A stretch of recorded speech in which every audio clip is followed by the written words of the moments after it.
Ojalá que lo hayan tenido tiempo de leer. Ahí están todas las indicaciones del caso. Y en la parte posterior de la escarapela hay un papelito en blanco en donde podrán anotar las preguntas que surjan durante las charlas. Al final de la charla habrá un espacio para resolver 2 preguntas que se seleccionarán de las realizadas por todos. No da tiempo para muchas, solamente se escogerán 2. Bueno, en la jornada de hoy vamos a tener la siguiente programación. Comenzamos con la entronización de la palabra de Dios a cargo del equipo de logística. La oración inicial está a cargo de Gustavo García Maya. Luego vienen las palabras de nuestro obispo auxiliar, Monseñor Mauricio Vélez, y el saludo de nuestro párroco, el padre Bernardo Restrepo. Cuarto punto es la presentación de nuestro expositor Camilo Gálvez a cargo de Gloria Alzate, coordinadora del Ministerio de Evangelización.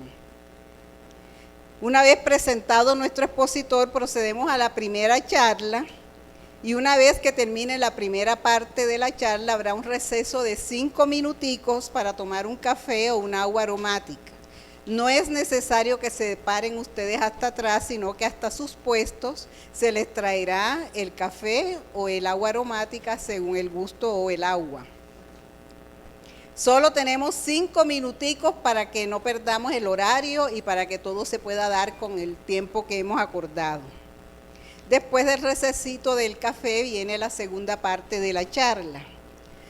Terminada la segunda parte viene la parte de las preguntas para responder las inquietudes y finalmente la oración final a cargo de nuestro señor expositor. Entonces ahora sí damos inicio y vamos a dar la entronización de la palabra de Dios. Pero antes que entre la procesión de la palabra, yo quiero explicarles qué significa entronizar. Entronizar significa poner en el trono. La entronización de la palabra de Dios es una sencilla celebración que consiste en colocar la Sagrada Biblia en un lugar preferente. Nosotros lo vamos a colocar aquí en todo el centro.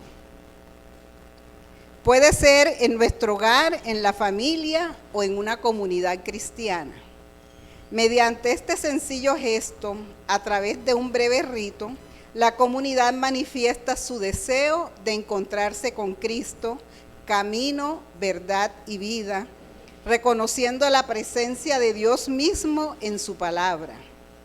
La palabra de Dios debe estar siempre en el centro de nuestra vida, escuchándola cada día para hacerla nuestra, para que guíe nuestros pasos y nos ayude a crecer en el seguimiento a Jesús y en su evangelio.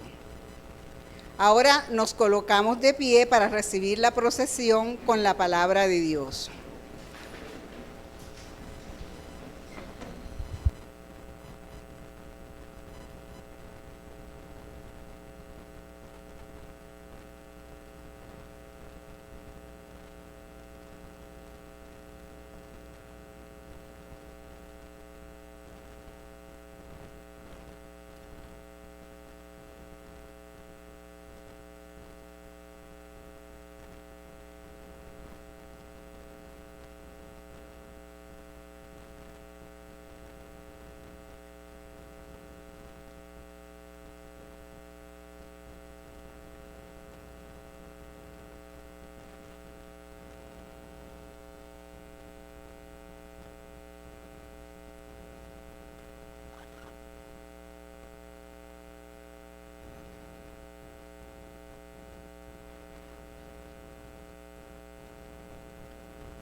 antes de que todo comenzara, ya existía aquel que es la palabra. La palabra estaba con Dios y la palabra era Dios. Cuando Dios creó todas las cosas, allí estaba la palabra. Todo fue creado por la palabra, y sin la palabra nada se hizo. De la palabra nace la vida, y la palabra, que es la vida, es también nuestra luz. La luz alumbra en la oscuridad, y nada puede destruirla. Dios envió a un hombre llamado Juan para que hablara con la gente y la convenciera de creer en la luz. Juan no era la luz. Él solo vino para mostrar quién era la luz.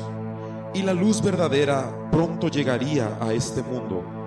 Aquel que es la palabra estaba en el mundo. Dios creó el mundo por medio de aquel que es la palabra, pero la gente no lo reconoció. La palabra vino a vivir a este mundo, pero su pueblo no la aceptó. Pero aquellos que la aceptan y creen en ella, llegaron a ser hijos de Dios. Son hijos de Dios por voluntad divina, no por voluntad humana. Aquel que es la palabra habitó entre nosotros y fue como uno de nosotros. Vimos el poder que le pertenece como Hijo único de Dios, pues nos ha mostrado todo el amor y toda la verdad.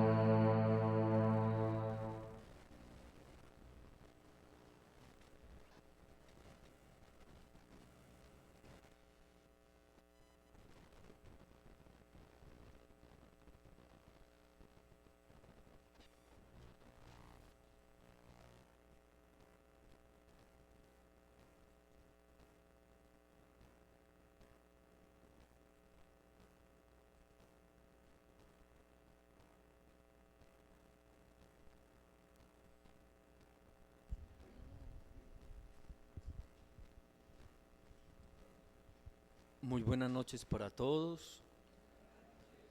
Vamos a hacer entre todos la secuencia al Espíritu Santo para nuestra oración inicial. La pueden seguir en el PowerPoint. Ven, Espíritu Divino, manda tu luz desde el cielo.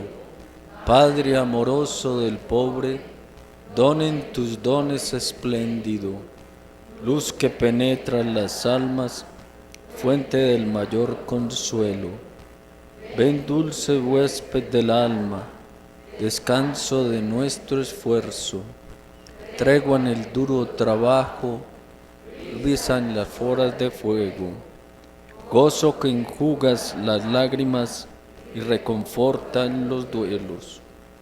Entra hasta el fondo del alma, divina luz, y enriquécenos. Vacío del hombre, si tú le faltas por dentro. Mira el poder del pecado cuando no envías tu aliento. Riega la tierra en sequía, sana el corazón enfermo, lava las manchas, infunde calor de vida en el hielo.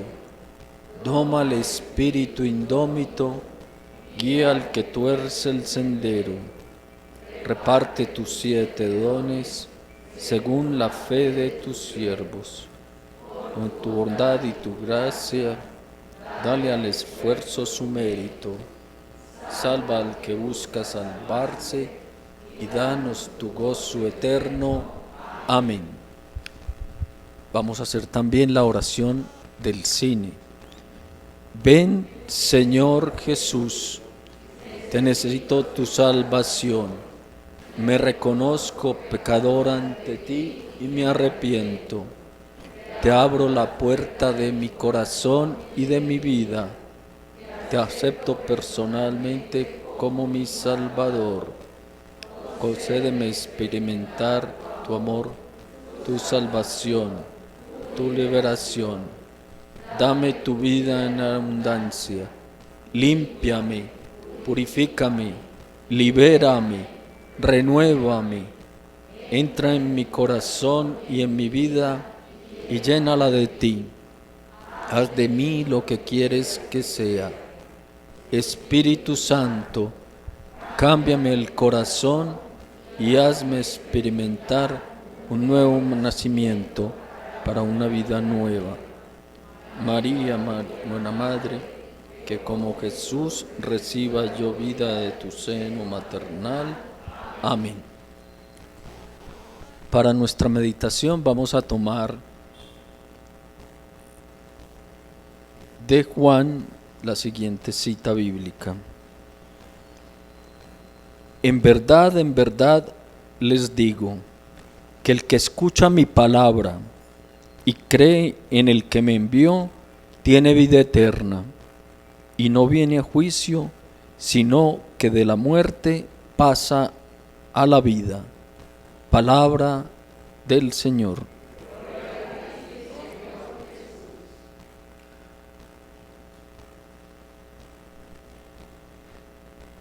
Queridos hermanos y hermanas en el Señor, que hoy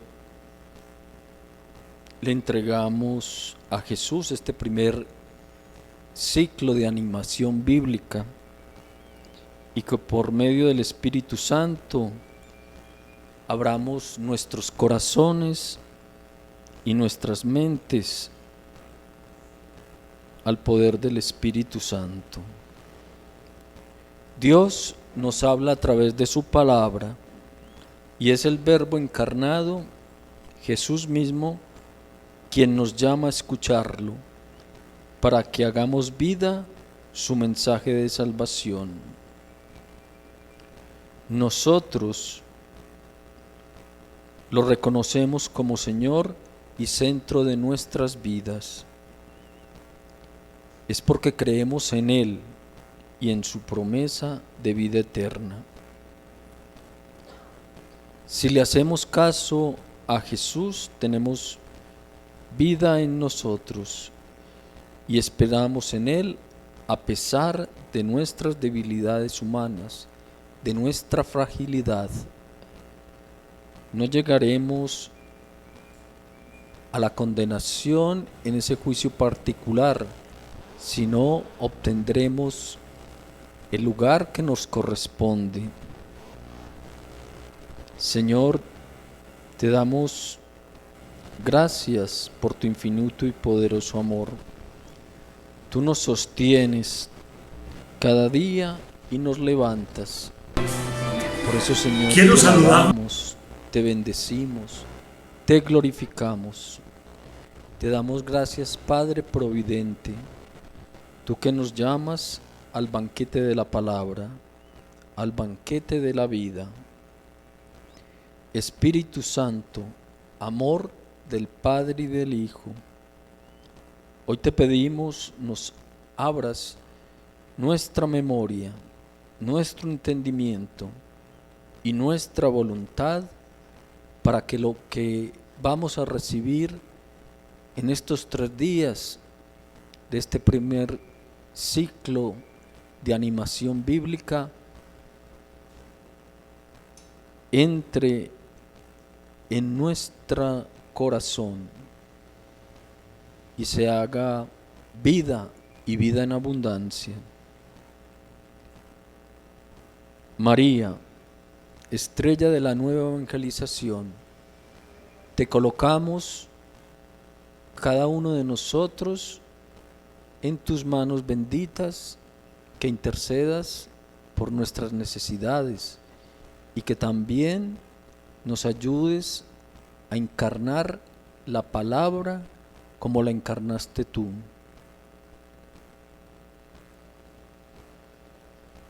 Señor, tú tienes palabras de vida eterna. Señor, ¿a quién iremos si tú no estás? Señor, haznos dóciles por medio del Espíritu Santo, a quien hemos recibido en nuestro bautismo y en nuestra confirmación, para que los dones, frutos y carismas puedan ser llevados a nuestras comunidades. Gloria al Padre, al Hijo y al Espíritu Santo.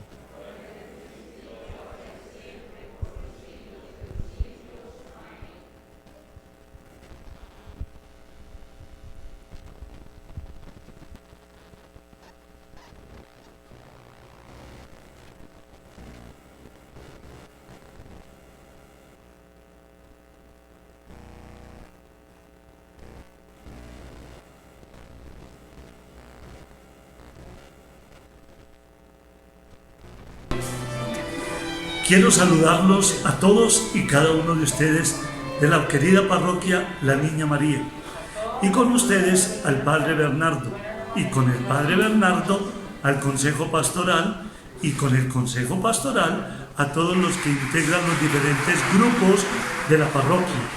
Y en particular quiero dirigirme a ustedes todos que se están formando en las pequeñas comunidades de nuestro sistema integral de nueva evangelización, el CIR. Fíjense que la oportunidad que van a tener hoy de renovarse en el contexto de las Sagradas Escrituras, en ahondar en la palabra de Dios, es algo muy providencial.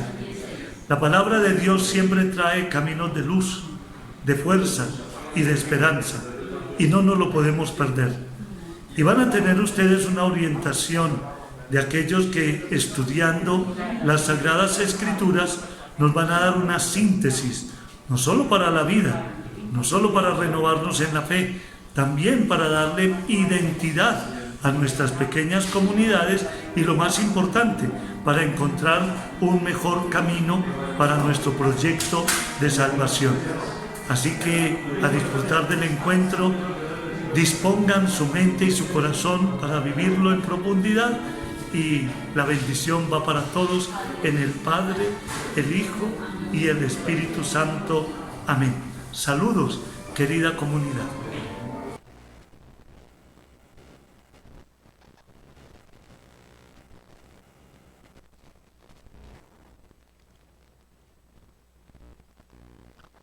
Un saludo muy especial a todos los participantes de este curso de actualización en Sagradas Escrituras. Un saludo también muy especial a Camilo Galvez, que nos va a hacer el favor de hacer de manera presencial esta actualización, este seguimiento, este momento afortunado de gracia para la comunidad parroquial y para algunos de los integrantes de las pequeñas comunidades. Quiero darle gracias también al Señor de la vida, porque las Sagradas Escrituras son lámpara y luz en nuestro camino, nos revitalizan, nos fortalecen, nos ayudan a seguir adelante. Quiero invitarlos a ustedes de manera muy puntual a que aprovechen al máximo todas estas enseñanzas, todas estas cosas que el Señor, por la fuerza del Espíritu Santo, va a disponer en los discursos de Camilo. Denle gracias al Señor también por él, pidan para que el Espíritu Santo lo asista. Yo sé que Él tiene muchísimas cosas que entregarles, que regalarles, que ofertarles, que será tal vez muy difícil hacerlas de una manera.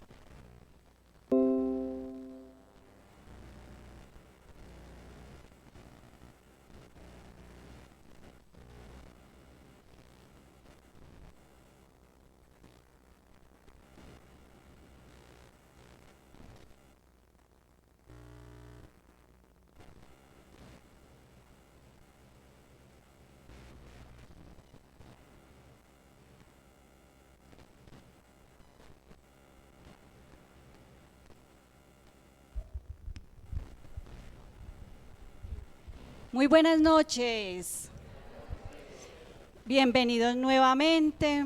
Es para nosotros un gustazo grande ver esa respuesta tan grande, tan buena de todos los miembros de las comunidades.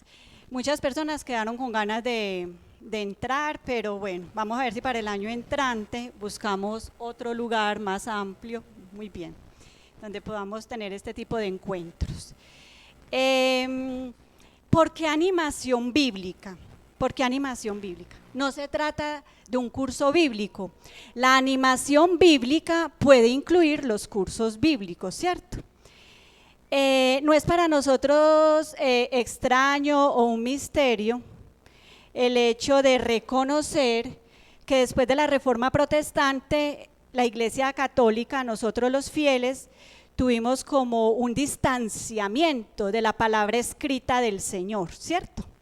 ¿Por qué?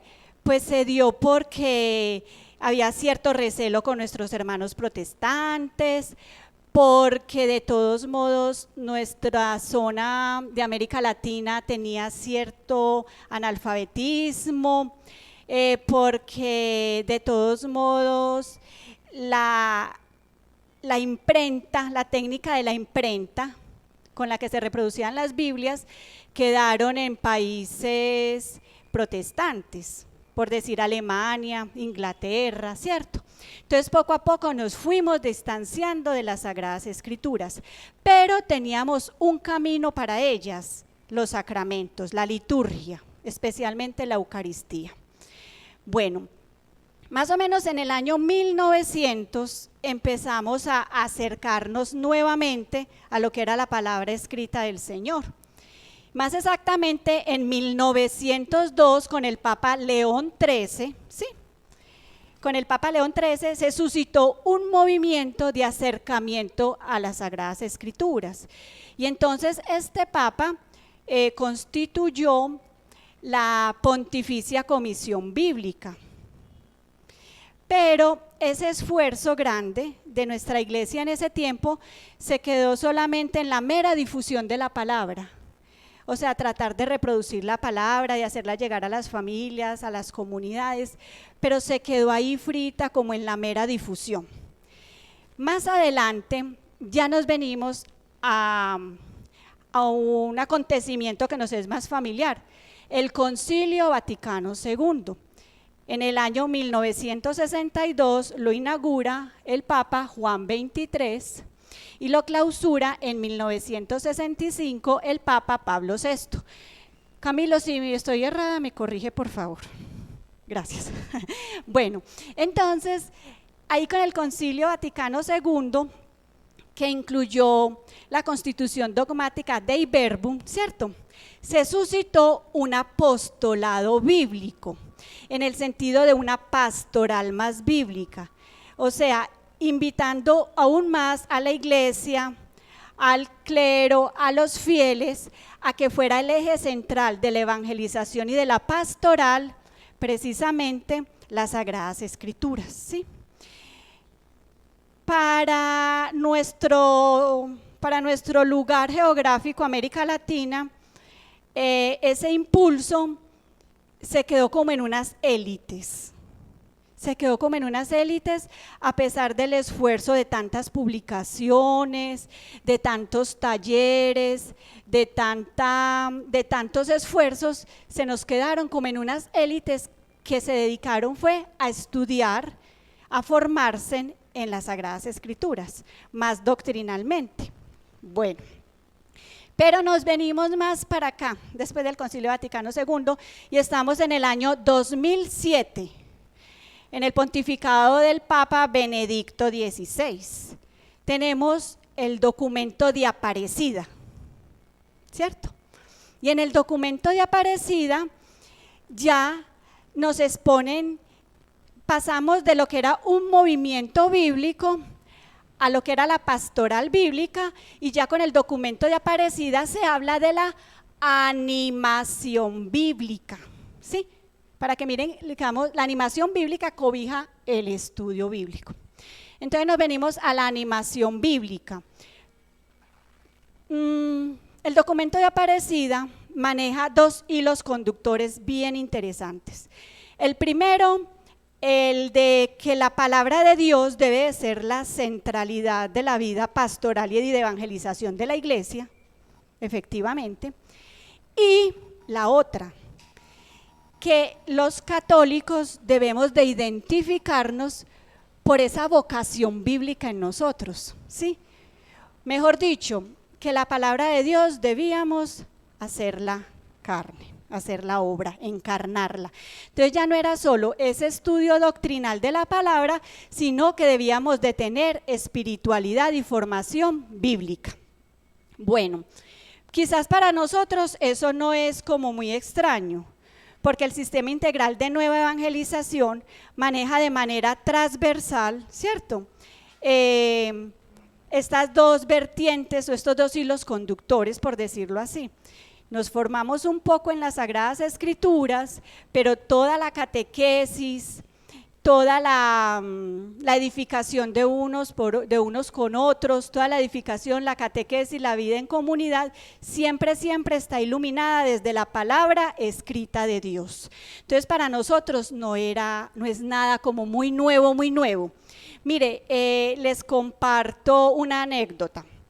Hace un tiempo, en este mismo recinto, haciendo una capacitación con el Ministerio de Evangelización, el formador que nos acompañó nos decía, es que el cine como que le abrió la puerta, no le abrió la puerta, sino que se anticipó, esa es la palabra. El cine se anticipó a lo que ya traía Aparecida. Que el padre Alfonso Navarro había sido profeta ya de lo que se estaba recogiendo en Aparecida, pero nosotros sabemos que el padre Alfonso Navarro lo que hizo fue recoger todos los documentos de la iglesia y diseñar con base en ellos un plan pastoral, ¿cierto? Para ese documento de Aparecida sabemos que participó nuestro arzobispo Monseñor Ricardo Tobón, junto con el arzobispo de Argentina en aquel entonces, Jorge Mario Bergoglio, ¿cierto? Ellos participaron hombro a hombro, con mucho juicio, en la redacción del documento conclusivo de Aparecida. Entonces, uno pensará, el arzobispo debe de pasar todo plan de evangelización o todo sistema de evangelización que va a aprobar, lo debe pasar por el filtro de Aparecida, que tanto lo conoce y que participó en su redacción. Bueno, hermanos, entonces la idea es que llevemos esta animación. Animación es un impulso, una vida, un gusto, un querer, que lo compartamos en la iglesia y que no se trata solamente de un estudio doctrinal, sino que como tantas veces los decimos en nuestras reuniones, hay que encarnar la palabra, hay que ponerle pellejito a la palabra que es todo nuestro ser, ¿cierto? Para que sea esa palabra la que nos dé vida y sea el eje de nuestra vida. Bueno, hermanos, les presento a Camilo Gálvez. Tengo el gusto de presentarle a Camilo Gálvez. Yo quise las gafas. ¿Dónde las dejé? Bueno, les cuento.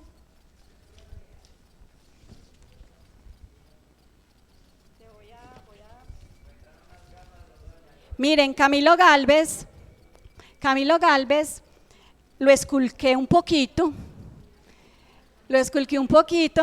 y Camilo es filósofo, teólogo, licenciado en educación religiosa, realizó su maestría en filosofía con énfasis en historia y psicología de las masas y tiene el doctorado en filosofía con énfasis en pedagogía y procesos de transformación en la persona humana. Es docente en diferentes ámbitos de educación media y universitaria, como rector en la institución educativa en Medellín y coordinador de posgrados también en la Facultad de Filosofía y Teología y Humanidades de la UPB. Actualmente apoya como líder de fortalecimiento institucional a la Secretaría de la No Violencia de la Alcaldía de Medellín. Camilo, es para nosotros una bendición muy grande tenerlo acá. Lo vamos a contemplar mucho para que se amañe y siga viniendo. Siéntase en su casa y quedamos en sus manos. Muchas gracias.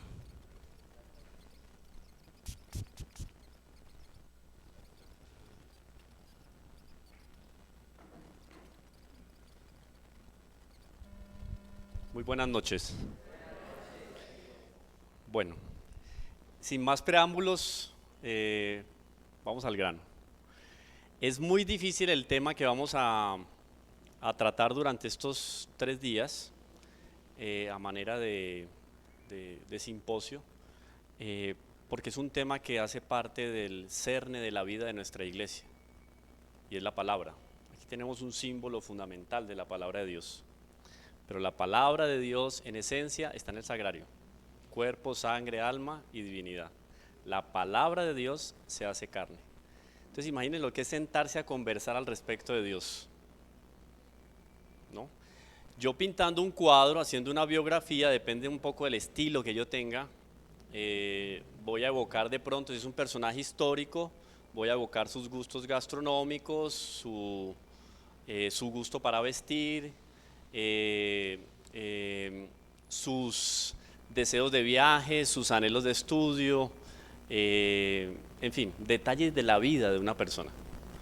Ahora, cuando yo hablo del Verbo encarnado, el asunto se complica, porque estamos hablando de la segunda persona de la Santísima Trinidad que asume la naturaleza humana. Habría muchísimo, y eso lo coloco entre comillas porque no sería muchísimo, sino de una manera más bien inefable, lo que podríamos decir al respecto de la mirada de nuestro Señor Jesucristo, al respecto del cabello de nuestro Señor Jesucristo. Es que si la sombra de nuestro Señor Jesucristo curaba, ¿qué era tocar en nuestro Señor? Sentí que salió una virtud, dijo, ¿no? Con la hemorroísa. Salió una virtud. ¿Qué hizo ella? Le tocó el manto, es que ni siquiera la piel. Hay unos textos apócrifos que cuando uno va y encuentra textos de la Sagrada Escritura del siglo I, siglo II, además de los maravillosos textos del Mar Muerto, se encuentra con unos textos apócrifos, ¿no? Son llamados así por la Iglesia, no porque sean condenados por la Iglesia, no son catalogados como divinos, y ahora lo vamos a ver más puntualmente. Pero en todos esos textos y en esa euforia de la comunidad cristiana del siglo I y siglo II, pues a cada uno por ahí con un espíritu medio bohemio, literato, le da por sentarse a escribir de Jesús. Y hay unos que cuentan, por ejemplo, la historia de San Dimas. ¿Saben quién es Dimas? El buen ladrón. Hoy estarás conmigo en el paraíso. La primera canonización de la Iglesia. Hoy estarás conmigo en el paraíso. Y el tipo era un bandido, pues. Tan bandido que estaba al lado de Jesús, muriendo como morían los grandes bandidos. Y cuenta esa historia, novela o, bueno, lo que haya sido, fábula. Cuenta esa historia que cuando la Sagrada Familia huía hacia Egipto, escapando de las garras feroces de Herodes, aquel que quería destrozar y matar a nuestro Señor Jesucristo, se encontraron en el desierto con una familia, unos nómadas. Resulta que esos nómadas eran la familia de Dimas, y eran unos bandidos todos, papá y mamá, todos de primera categoría. O sea, en la época hoy por hoy serían buscados por la Interpol y otros más. Bandidos. Se encontraron con ellos, pero obviamente, al encontrarse con la Sagrada Familia, ustedes imaginan la impresión, ¿cierto?, de ellos. Fue tal la impresión que no osaron de realizarle ningún daño a la familia, sino que la acogieron, le dieron hospedaje. Y cuenta la historia que ese niño Dimas tenía la piel totalmente putrefacta a raíz de no sé qué enfermedades que tenía, y la mamá vivía muy afligida por eso. Entonces Nuestra Señora, la mañana siguiente de la primera noche, bañó al niño Jesús y le dijo a la mamá: coja a su niño, coja a Dimas y báñelo en el agua en la cual yo he bañado al niño Jesús. Pues bañaron en el agua al niño Dimas, ¿y qué pasó? Eso quedó pues piel ni como nueva, como nunca. Un agradecimiento total para la Sagrada Familia. Bueno, ese fue el primer encuentro. Antes de irse, San José quiso dejar un regalito y le regaló una cuerdita con un dijecito en madera. San José era carpintero, y no cualquier carpintero. Cuando en la Sagrada Escritura hacen referencia a San José, lo llaman de el carpintero. O sea, si había un carpintero en la época, era José, el carpintero, ¿no? Así como cuando hablamos de el apóstol, no era un apóstol cualquiera, es Pablo, el apóstol. Y el carpintero, le deja un regalito, ese dije. El dije era nada más y nada menos que una cruz, una crucecita, señal profética de lo que iba a venir 30 años después, no sé. Cuando Dimas se encuentra con el Señor a lo largo de la ruta de la vía sacra, la camino al Calvario, se coge el pecho, toma la cruz, ve al Señor con la cruz y ahí mismo, ¡wow!, los destinos nos unieron. Mi vida, la de un bandido, y la de nuestro Señor, aquello que dice Pablo, un hombre que pasó por la vida haciendo el bien. ¿Qué sucedió a partir de ahí? un milagro de conversión y de transformación en ese hombre. Que quién sabe si esa última gracia que vivió él de conversión en lo alto de la cruz no fue fruto de una oración de la Santísima Virgen al pie de la cruz, después de un improperio lanzado por él hacia nuestro Señor o hacia la Santísima Virgen, y la Virgen pidiendo por la conversión de él, y lo consiguió. Dimas, hoy estarás conmigo en el paraíso. Esa palabra santificó a Dimas, lo canonizó, la primera canonización oficial de la iglesia, San Dimas. Entonces esa palabra tiene fuerza, transforma vidas, crea, hágase la luz, Génesis, la luz se hizo, ¿cierto? Hayan animales aquí en la tierra y en el agua, animales en la tierra y en el agua. Entonces es una palabra que tiene muchísima fuerza, pero es una palabra también que está muy relacionada con la espiritualidad, transforma especialmente los corazones. Vamos a ver aquí rápidamente yo quería hacer una antesala muy rápida, temas y asuntos que ustedes seguramente ya conocen y manejan al derecho al revés, pero nunca viene de más recordar.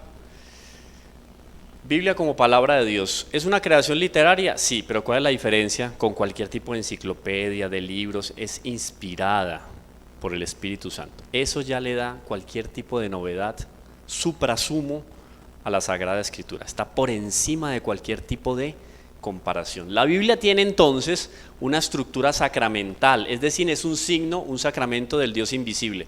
Es muy interesante esta elevación que se le da a la Sagrada Escritura. No es un sacramento, pero está casi al nivel de sacramento. ¿Por qué? Lo vamos a ver ahora, por las propiedades que tiene la Sagrada Escritura. ¿Qué es un sacramento? Es una señal sensible, un signo sensible instituido por nuestro Señor Jesucristo que produce la gracia. Eso es un sacramental. Por eso vamos a ver ahora cómo la Sagrada Escritura se acerca de alguna manera a esa fuerza que tienen los sacramentos. ¿Está bien? Yo les voy a mandar después este documento para que lo tengan. Es un PDF muy sencillito para que me miren a mí. ¿Está bien? Bueno, este personaje, uno de los más grandes doctores que ha tenido la iglesia, San Agustín de Hipona. Tuve la oportunidad de trabajarlo en el doctorado y es un hombre pues que ustedes van y leen las confesiones o cualquier tipo de texto de San Agustín, lo coge a uno y lo eleva, pues es una cosa maravillosa. ¿Perdón? Que hoy es el día de Santa Mónica. Bueno, feliz coincidencia, ¿sí? Y quisimos hablar sobre la Sagrada Escritura por las vísperas de septiembre, ¿no? Que celebramos la palabra de Dios por el gran San Jerónimo. Bueno, la palabra de Dios entonces no es una idea, no es una cosa, es una persona. Eso tiene que ser clarísimo y fundamental para nosotros. O si no, entramos a pertenecer a algunos grupos paralelos, filosofías o inclusive hasta religiones, se pueden llamar religiones también, que asumen más bien una especie de energía cósmica, ¿no? Un asunto que no está como muy definido. Aquí estamos hablando de una persona. Entonces la palabra de Dios, el verbo, es una persona, es la segunda persona de la Santísima Trinidad. Y eso es fundamental para cualquier estudio bíblico. Con todo respeto, y yo sé que esto lo va a escuchar mucha gente después cuando vea la grabación, yo escuché teólogos, biblistas de reputación que no acreditaban en la fuerza de los sacramentos, en la presencia eucarística. ¡Wow! Yo decía, este hombre cómo se adentró en la Sagrada Escritura. El problema del tecnicismo, ¿no? Del intelectualismo, que se convierte en una lepra para la razón, ¿no? Luego que la razón fue dada al hombre para conocer la verdad. Y la verdad, el camino, la vida es la palabra de Dios, nuestro Señor. ¿Sí? Cómo todo se relaciona en la vida nuestra. Bueno, entonces es una persona. De ahí entonces que la Biblia, claro, se convierte la Sagrada Escritura en una teofanía, es una manifestación de Dios. Dios nos habla, y eso vamos a conversar hoy, es nuestro tema, Dios nos habla. Pero para que Dios nos hable, para que haya comunicación, necesitamos que un emisor, un receptor, un emisor y un mensaje. Está Dios, está la palabra y estamos nosotros, importantísimo. A través de eso, de ese mensaje sobrenatural, Dios se da a conocer. Pablo en el Nuevo Testamento es mucho más claro eso. Cuando vamos y leemos en el Nuevo Testamento los textos de Pablo, de Pedro, bueno, de todas las cartas católicas, vamos a ver evidenciado eso de que en la palabra de Dios conocemos al propio Dios. El problema de nuestro Señor Jesucristo, no el problema de nuestro Señor Jesucristo, el problema de aquellos que estaban cerca de nuestro Señor Jesucristo, que eran contemporáneos, era un problema grave de fe, porque eso de ver resucitar a un muerto, ¿no? Ya después de 3, 4 días que Lázaro llevaba, ya olía, Señor, huele mal, ¿no? Dijo la hermana de Lázaro, y es muy interesante porque el evangelista lo deja ahí claro, huele mal, o sea, era tan evidente, dejémoslo aquí consignado, o sea, que se murió de verdad. O sea, esto no fue una confabulación con Lázaro, que era muy amigo de nuestro Señor. De las pocas veces que en la Escritura parece que nuestro Señor llora, porque era un amigo, asumió la naturaleza humana, llora, se ríe, ¿cierto? Nuestro Señor resucita muertos, cura paralíticos, a ese ciego de nacimiento también le devolvió la vista, a esos leprosos los dejó con una piel como la de Dimas, de bebé, chiquitín. Veían eso, cara de pescado, no entendían. ¿Por qué? Porque el problema era la fe.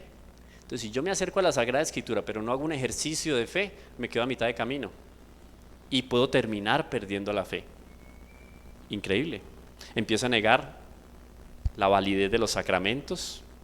Eso pasa entonces con la Reforma Protestante, con la libre interpretación de la Escritura. No se toma en consideración lo que la esposa mística de Cristo, la Iglesia, dice al respecto de la revelación, entonces empieza a negarse los votos, por ejemplo, el celibato para la vida religiosa, la autoridad del Papa, la validez de los sacramentos, la presencia eucarística de nuestro Señor. Qué peligro entrar en la Sagrada Escritura sin fe. Quien conoce la Escritura conoce a Dios, porque la Escritura es el corazón de Dios. Esto es muy bonito, Sagrado Corazón de Jesús. ¿Dónde encuentro yo al Sagrado Corazón de Jesús? La palabra de Dios. Bonito, San Agustín de Hipona. Yo voy pasando porque no lo, solo es a manera en passant para que ustedes más o menos tengan una idea. Bueno, el Hijo se hace palabra humana para salir a nuestro encuentro. Si yo me encuentro con alguien, o yo voy hacia él o él viene hacia mí, o los dos tenemos la intención de encontrarnos. En este caso es el Señor el que toma la iniciativa. Es bonito porque en la palabra de Dios está evidente la iniciativa de Dios. Yo me acerco, en mi casa incluso, yo hago un ejercicio doméstico de acercarme a la Sagrada Escritura, no crea que la iniciativa es suya. Entre comillas, tengo la iniciativa de acercarme. Dios me da una gracia, que puede ser una gracia actual o una gracia mística, para que yo me acerque a leer la Escritura, pero es porque Él me quiere hablar. La iniciativa siempre la tiene Dios.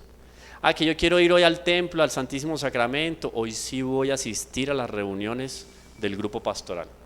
Porque como la pandemia nos dejó tan mal acostumbrados a la virtualidad, entonces yo prendo el celular, Meet, cualquier tipo de plataforma o de medio, y me quedo haciendo otros quehaceres en la casa. Se me perdió la loca de la casa, que es la imaginación, y no participo de la reunión. Entonces mejor venir presencial en la medida de lo posible, con todas las medidas de bioseguridad, etcétera y tal.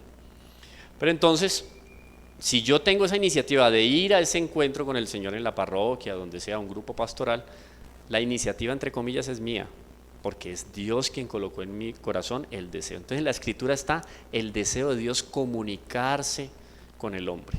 ¿Cómo creen ustedes que en la antigüedad, hablando de antes de Cristo, Moisés, profetas mayores, menores, hablemos de cualquier autor de la Sagrada Escritura en la antigüedad, cómo se pusieron en la tarea aquellos 70, que de hecho no eran 70 sino un poco más, de sabios judíos que fueron convocados a escribir los textos del Antiguo Testamento? ¿Cómo es que guardaban todo eso en la memoria o en el corazón? Era una iniciativa de Dios para dejar escrito su amor. Es un itinerario de amor a lo largo de la historia. Eso es la Sagrada Escritura, un itinerario de amor por la humanidad. ¿Dónde termina? En el fin del mundo, porque la manifestación de ese cariño y de ese amor de Dios se manifiesta plenamente ¿dónde? En la visión beatífica, que es la eternidad. Y esa presencia, entonces, dice San Agustín, la presencia de esa palabra de Dios ahí en el texto es la que le da unidad a toda la Escritura. Usted lea el Génesis, lea Macabeos, Éxodo, Deuteronomio, cualquier Levíticos, cualquier libro, va a encontrar ahí un aspecto del Señor. Lo que decíamos ahora, voy a escribir un libro al respecto describo sus gustos, sus hábitos, lo que sea, etcétera. Eso es la Sagrada Escritura. Es una descripción, es un entrar a conocer a la segunda persona de la Santísima Trinidad. Por eso hay unidad, ¿está bien?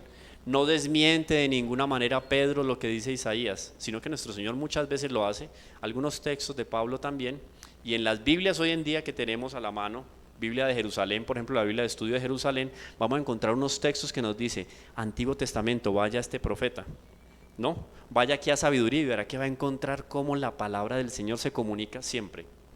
Entonces, es un ciclo muy interesante que uno encuentra dentro de la Sagrada Escritura. Bueno, elementos fundamentales, aquella ciudad de Gesta en Fenicia, que fue llamada por los griegos de Biblos, ¿no?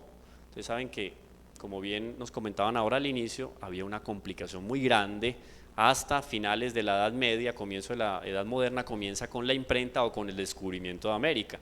Entonces, solo a partir de la imprenta es que se pueden empezar a producir sagradas escrituras, Biblias, verdaderamente en masa. Antiguamente era, Pablo, tráeme mis cajas, mis baúles y mis maletas con los pergaminos, o sea, era en papiro o era en piel de carnero o algún animal que se escribió. Muy complicado tener una copia de la Sagrada Escritura. Por eso el trabajo maravilloso que hizo un San Jerónimo por allá hace más o menos 15 siglos, que le dio la locura de coger todos los textos y traducirlos al latín. Tenemos ahí entonces la primera traducción, Vulgata, vulgo, latín, no, pueblo. El lenguaje popular era el latín, entonces él cogió y acercó la palabra de Dios a los fieles. Eso de que a veces escucha uno por ahí, no, que la iglesia tenía siempre escondida la palabra de Dios. No, este hombre se puso en ese trabajo por allá, a traducir los libros al latín para que le llegara. No sé si ustedes han tenido la oportunidad en alguno de los viajes que hice por estudio, por diferentes circunstancias a Europa, uno llega a un monasterio. Es común en el coro de los monasterios, uno encuentra un atril típico como el que tenemos en el templo, pero es un atril, no voy a exagerar, oigan pues, es así de amplio, y el libro era así de amplio, porque aquí en unas gradas, en un estrado, se colocaban 50, 60 monjes a leer el mismo libro y cantar, porque no había cómo darle un librito de cantos a cada uno. Eso en un monasterio donde nacieron los famosos. ¿Quién aquí en la casa tiene escritorio o en la oficina? Yo, más o menos todo el mundo. Yo y más con la pandemia tocó trasladar el escritorio a la casa. La palabra escritorio viene de scriptorum, que era un lugar en los monasterios donde vivía un monje 30 o 40 años transcribiendo libros y pasándolos. Lo que conocemos hoy por hoy nosotros de textos de la antigüedad, de los grandes pensadores griegos, es fruto del trabajo que hicieron estos monjes en la Edad Media, y no había imprenta. Entonces ahora decir que cada uno pueda tener una Biblia, muy complicado. Por eso las escuelas también comienzan, y las universidades comienzan en las catedrales, ¿no? La gran universidad de la Sorbonne, ¿dónde nació? En la sacristía de Notre Dame de París, y así las grandes universidades del mundo. Entonces lo que la iglesia siempre ha hecho durante la historia es acercar el conocimiento al hombre, pero especialmente acercar la palabra de Dios. Nombres de la Biblia, bueno, pasémoslo porque esto yo creo que es más que conocido, después lo van a tener ustedes en el texto. Los libros del Antiguo y Nuevo Testamento, también ustedes conocen perfectamente, de ojos cerrados, me pueden decir los 73, aquí, allá, al revés, al derecho, autores, ¿cierto? Bueno, me parece interesante el gesto que hicieron, porque no hay ningún problema en no conocerlos de memoria. Yo me tengo que sentar varias veces a escribirlos para poderlos tener de memoria. Pues para poderlos escribir de memoria tengo que sentarme un buen rato. No es obligación, ¿quién dijo? Para eso están los libros. Yo tengo aquí con el aparatico que tengo, con esa tablet me defiendo y tengo casi que mi biblioteca. Uno no puede retener todo acá. No somos Santo Tomás de Aquino, un Santo Tomás de Aquino que con 2 veces que se leyó la Sagrada Escritura se la aprendió de memoria y la citaba de memoria. Entonces van y leen la Suma Teológica, es citada de memoria. O sea, el hombre tenía una memoria. Cornelio Lápide, creo que es beato ya, jesuita, que cuando llegó al monasterio a pedir que lo recibieran, Cornelio Lápide, no lo recibieron porque no tenía las condiciones de la época. Entonces era feíto, bajito, no sé qué, no tenía buena presencia y miraba mucho el perfil antes de dejarlo entrar. Entonces el superior, para quitárselo de encima, le dijo: mire, cuando aprenda la Biblia de memoria, vuelve. A los 4 o 5 meses el hombre volvió y se la sabía de memoria. Le hicieron examen y el hombre tenaz, se las sabía de memoria. Grandes comentaristas de la iglesia, Cornelio Lápide. Lástima que se consiguen los textos solamente en latín, alguno que otro en francés, pero una cosa pues espectacular. Entonces, pero son casos excepcionales, no se preocupe, y no se lo sabe, porque es que la memoria nos salva, oído, y eso está muy claro en la Dei Verbum y en la Verbum Domini, y en la enseñanza de la iglesia, la memoria nos salva. ¿Está bien? Sigamos. Bueno, también los libros históricos, recuerden que les voy a mandar este texto, tenemos los didácticos, proféticos, vamos en el Antiguo y Nuevo Testamento, esto lo podemos ver después en otro curso, lo vemos mucho más detallado. Pasemos también epístolas católicas, todos los textos, esas cartas de Pablo, o sea, este hombre a qué hora escribía. Uno manda hoy en día un mensaje de WhatsApp de 5 palabras, y cuando le mandan un audio lo pone en 2x, ¿no? Porque ya lo puede poner en 2x, y le dura 1/3 o la mitad del tiempo. Bueno, este hombre que parece que Pablo llegó inclusive hasta lo que hoy en día es Inglaterra, Britania, en la época, hacía parte pues del Imperio Romano. El hombre llegó allá en canoa, o sea, uno va a ver las barquitas que usaba Pablo, era una cosa, por algo es que se le llama el apóstol. Parece que pasó inclusive por Hispania, hoy en día España, península ibérica, y en medio de eso escribió esas cartas con esa sustancia. Un milagro, fe, prodigios, presencia sobrenatural. Sin eso la iglesia no vive. No somos ONG, no somos una empresa, somos una institución que es la esposa mística de Cristo. Bueno, aquí entonces, esto sí es muy interesante y yo me voy a quedar por aquí para no hacer más preámbulos. Propiedades de la Biblia. Cuando hablamos de la Sagrada Escritura hay 3 elementos fundamentales que la distinguen de lo que podemos encontrar en otras obras que se pueden reputar de muy interesantes, bonitas, lo que ustedes quieran. Pero estas propiedades solo la Sagrada Escritura. Miren la primera, es que todas son muy discientes. La primera, ya la hemos comentado de alguna manera. Hay una unidad evidente entre el Antiguo y el Nuevo Testamento y entre todas las partes de todos los libros. Porque como es la palabra de Dios, yo no leo Isaías y digo, aquí hay un pedacito de la palabra de Dios. No es palabra de Dios. Todo es palabra de Dios y cada parte es palabra de Dios. Otra cosa es cuando yo voy a estudiarla profundamente, tengo que entrar a un contexto social, religioso, político, etcétera, etimológico inclusive, ver la evolución de la lengua y tal para poder entrar en el cerne de lo que está ahí escrito. Pero hay una unidad evidente, ¿y eso es fruto de qué? De la fe y de la presencia del Espíritu Santo, porque el Espíritu Santo está ahí, inspirando.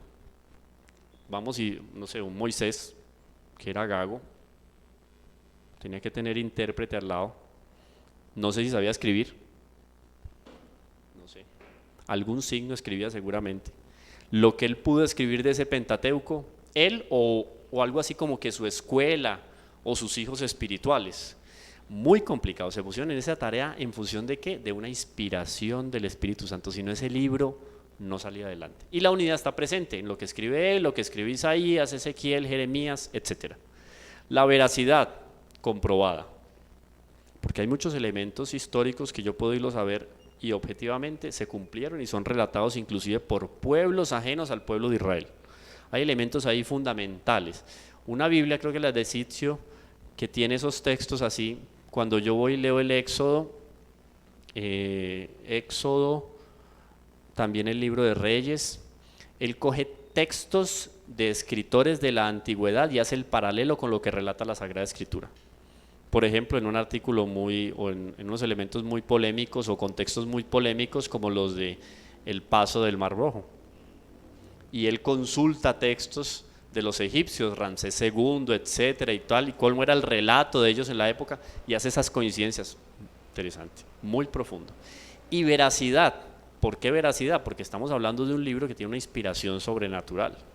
Si es el Espíritu Santo, el autor, primer autor por antonomasia, ¿cómo no vamos a involucrar ahí ese elemento que es el de la veracidad? Porque es la palabra de Dios. La mentira es contraria a la naturaleza de Dios.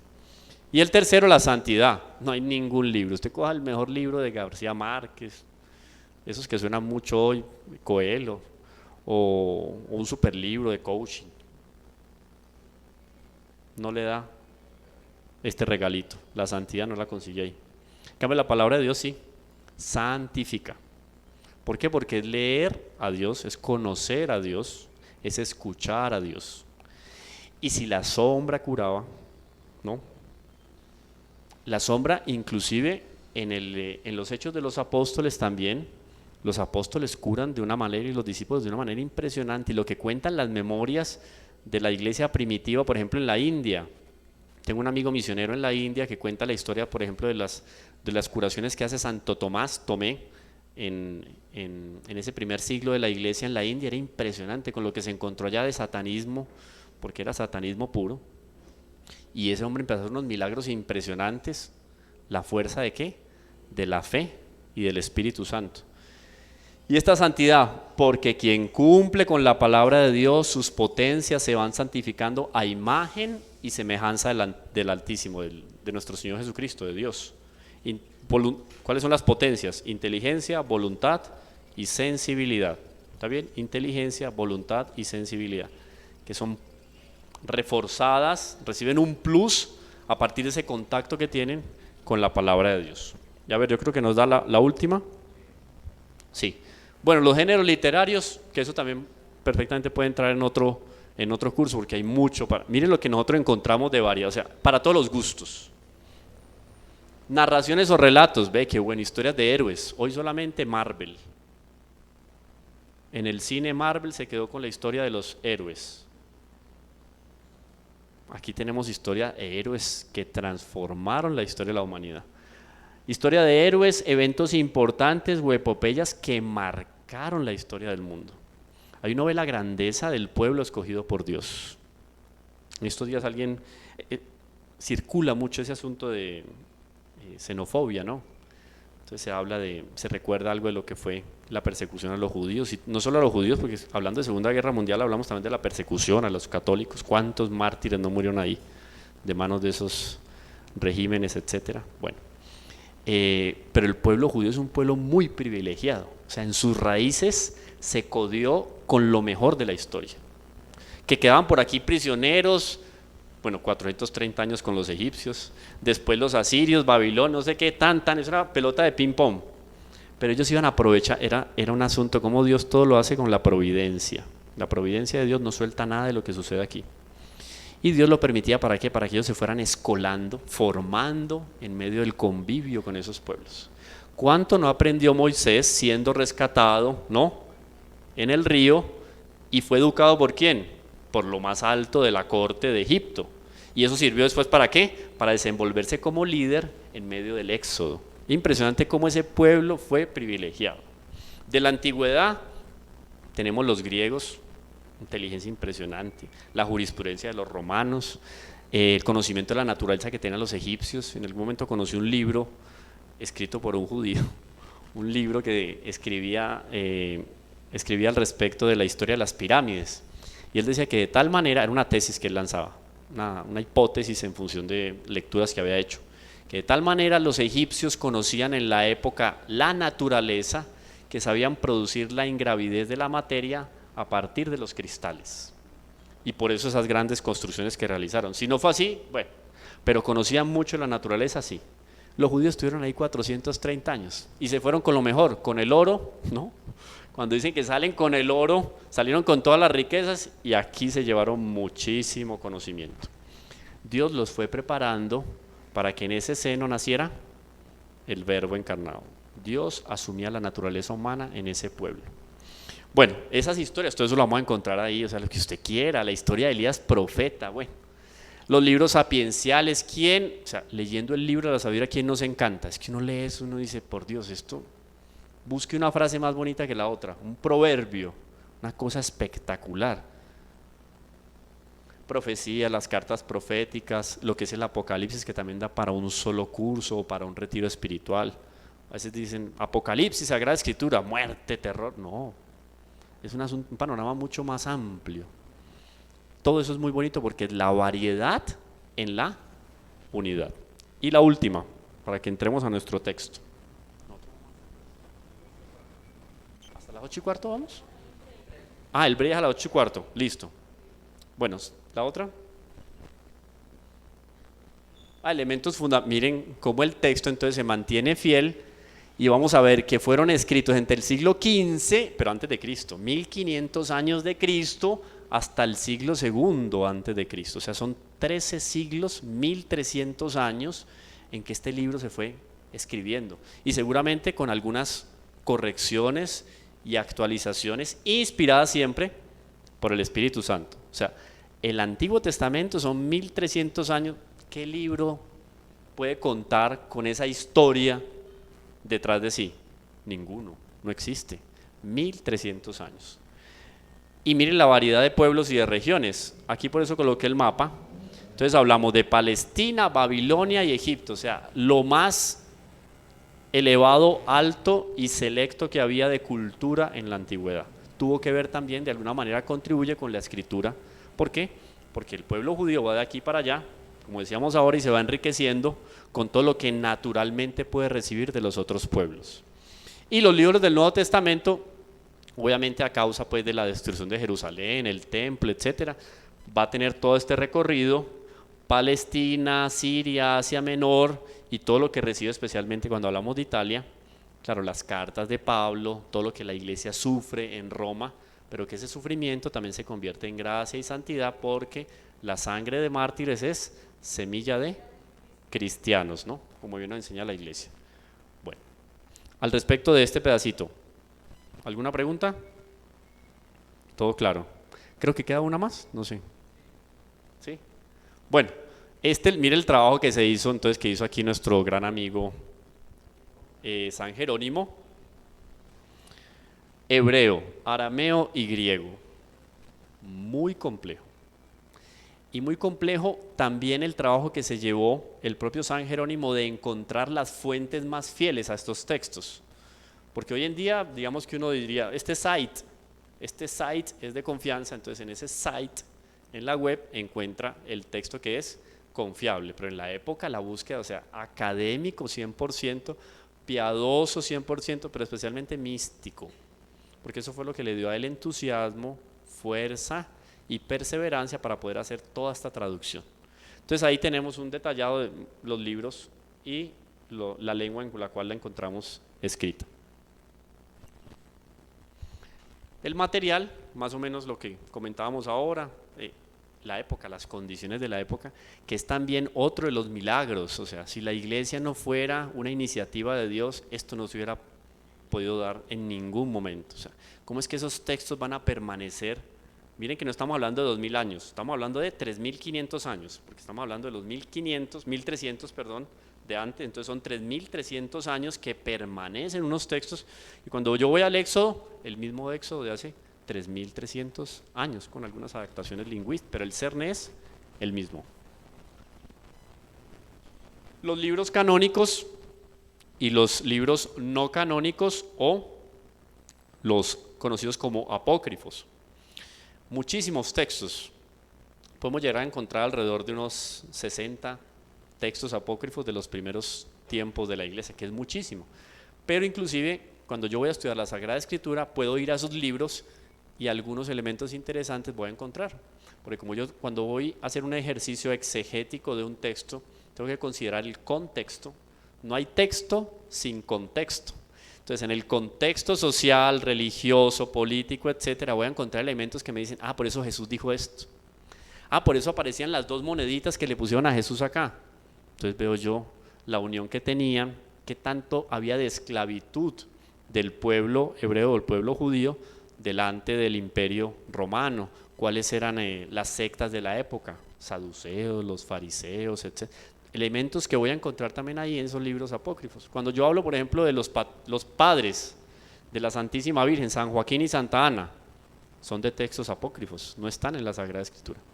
Son textos de los primeros tiempos que nos dan una noción sobre lo que era la vida en la época y nombres que se mantuvieron por ahí, digamos como muy de boca en boca, y terminados consignados en libros que son considerados piadosos, sí, pero no son inspirados por el Espíritu Santo y no hacen parte del canon de la iglesia. ¿Está bien?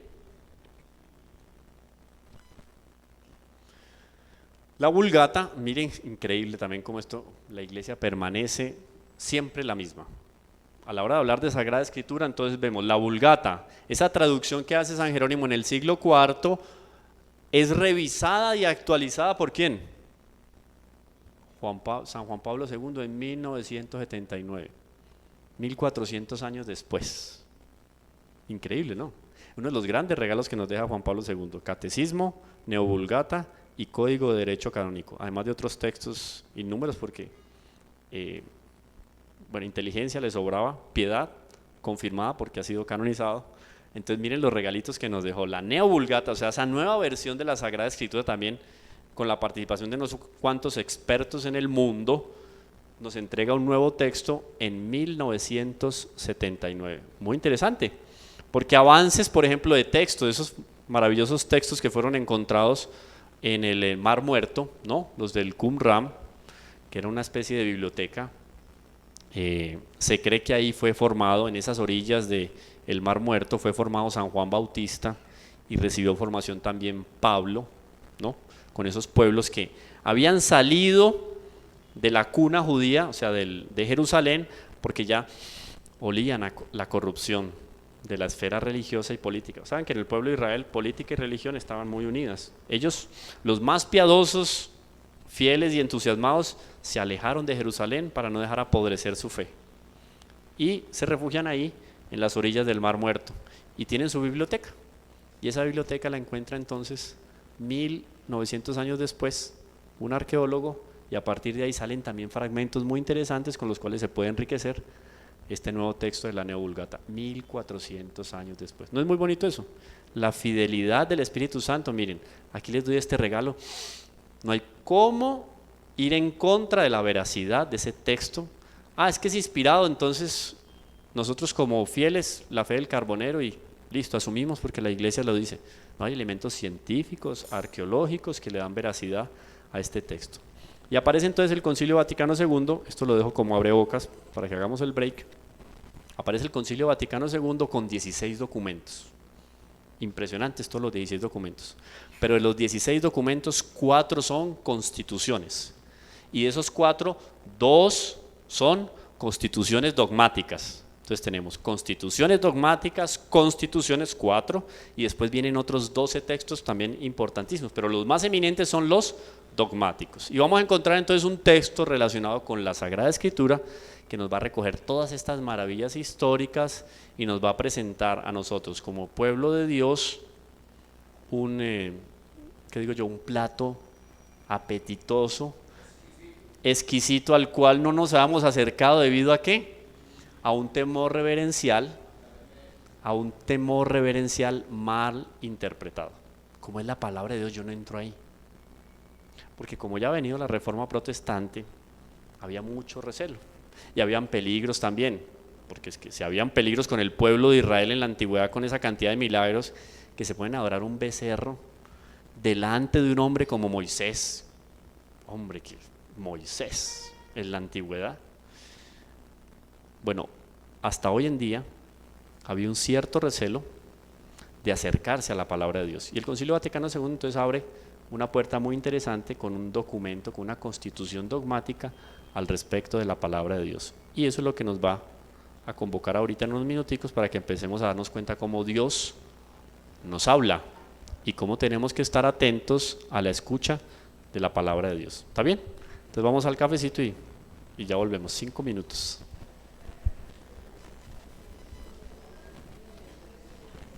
Aquí vamos a seguir, entonces no se preocupen, no van a colgar. Bueno, entonces que no se preocupen, que el cafecito se lo traen al puesto, pero pueden levantarse a hacer un... Tenemos entonces, hablando del Concilio Vaticano II, que de hecho uno de los grandes trabajos que hizo el Papa Benedicto XVI, que también muchos hacen comentarios, el único comentario que no pueden hacer es que no era un hombre o no es un hombre inteligente, porque es de los que camina y se le riega, se le desborda la inteligencia.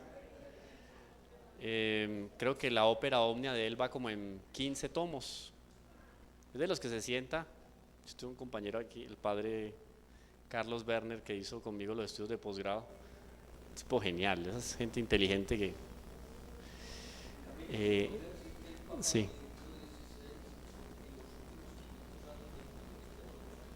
De los más grandes, sí.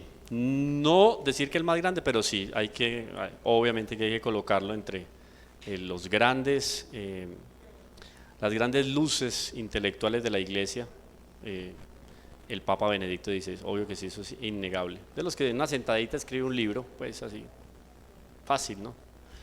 Bueno, entonces tenemos del Concilio Vaticano II, tenemos las constituciones. Vamos a encontrarnos con la gran constitución que hoy en día nos va a abrir, en este encuentro nos va a abrir los ojos al respecto de lo que significa ese encuentro con la palabra de Dios. Pero si yo voy a los demás textos también de esos 16 documentos del Concilio Vaticano II, vemos cómo en esos textos también hay comunión. Porque cuando hablamos de unidad, hablamos de la unidad de la iglesia en todos los aspectos. Como institución, como esposa mística de Cristo, que a veces se nos olvida eso. Yo quisiera hacer una encuesta, no sé si se anima alguna vez el cine a hacer una encuesta aquí en la parroquia, después de una misa dominical. Defíname usted en una frasecita lo que acaba de recibir en la comunión. A ver, ¿cuántos de los que comulgan hoy por hoy, no que acrediten y tengan fe, sino que tengan conocimiento de lo que están recibiendo en la Eucaristía? Yo diría que no es el 100%, me atrevo a decir, no es el 100% el que va a decir cuerpo, sangre, alma y divinidad. Jesús Eucaristía, unos pocos. Pronto un niño sale adelante y cuenta lo que escuchó en el catecismo. Pero hablar de palabra de Dios hoy también, muy pocos. Yo creo que ustedes saben la historia, no la voy a contar, después se las cuento. La historia de la... ¿Ah? No, ya por ahí lo que queda creo que son como 2 o 3 páginas. ¿Sí? ¿O cuántas? Como 2 o 3 o 4. Ya es cierto, son 3 paginitas, eso se los voy a mandar en PDF para que lo tengan, es muy fácil de leer para que tenga una guía básica y fundamental. La historia de la cucharita, ¿no saben la historia de la cucharita en la Sagrada Escritura? Claro. No me las contaron aquí, esa no la cuenta el padre Camilo. Creo que, yo no sé si fue al padre Camilo que le pasó o a quién, pero la historia de la cucharita es que él llega a hacer, el padre llega a hacer una visita a una casa y les pregunta sobre la palabra. No, aquí la tenemos, vea el trono que le tenemos a la palabra de Dios. Sí, y la leemos, sí, claro. La señora fue y sopló pues y se la trajo al padre para que la viera. Y como era el padre el que venía a la casa, entonces sirvió pues no sé si era una vajilla Limoges o cualquier vajilla así espectacular, le sirvió el té o el café al padre con las cucharitas de plata pues que tenía así tal. Cuando fue y recogió la mesa, el padre se fue, ya recogió la mesa y faltaba una cucharita. Ve qué curioso, la cucharita de la vajilla donde estaba sentado el padre. Bueno, pues la señora sin ninguna desconfianza, listo. Al año volvió el padre a tomarse otro cabecito con la familia. Y la señora dijo, voy a preguntarle como por no dejar. Y él, cuando le preguntó la cucharita, él fue y le mandó a traer la Biblia. Cuando abrió la Biblia, la cucharita estaba dentro de la Biblia. Ya, no hay que contar más, ¿cierto? ¿Qué tanto leían la palabra de Dios? Bueno, pero no es solo acercarse al libro así.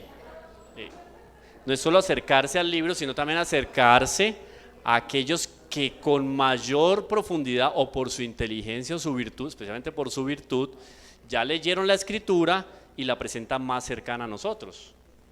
Por ejemplo, encontramos textos en la Lectio Divina, en la liturgia divina o en el oficio, que normalmente rezan los sacerdotes y los religiosos, encontramos unos comentarios muy bonitos al respecto de la palabra de Dios. Eso también me acerca a mí a la Sagrada Escritura. Entonces no solo tener el libro, la super Biblia con una paginación así espectacular, en no sé qué material, en cueros de no sé qué ovejas, de no sé qué llanuras, no, es acercarse al texto. Puede ser en directo o de una manera indirecta, pero sabiendo a quién estoy yo leyendo que me va a hablar de la palabra de Dios. Es que la busco en un site y en el site me sale la Biblia, dizque de una Reina Valera.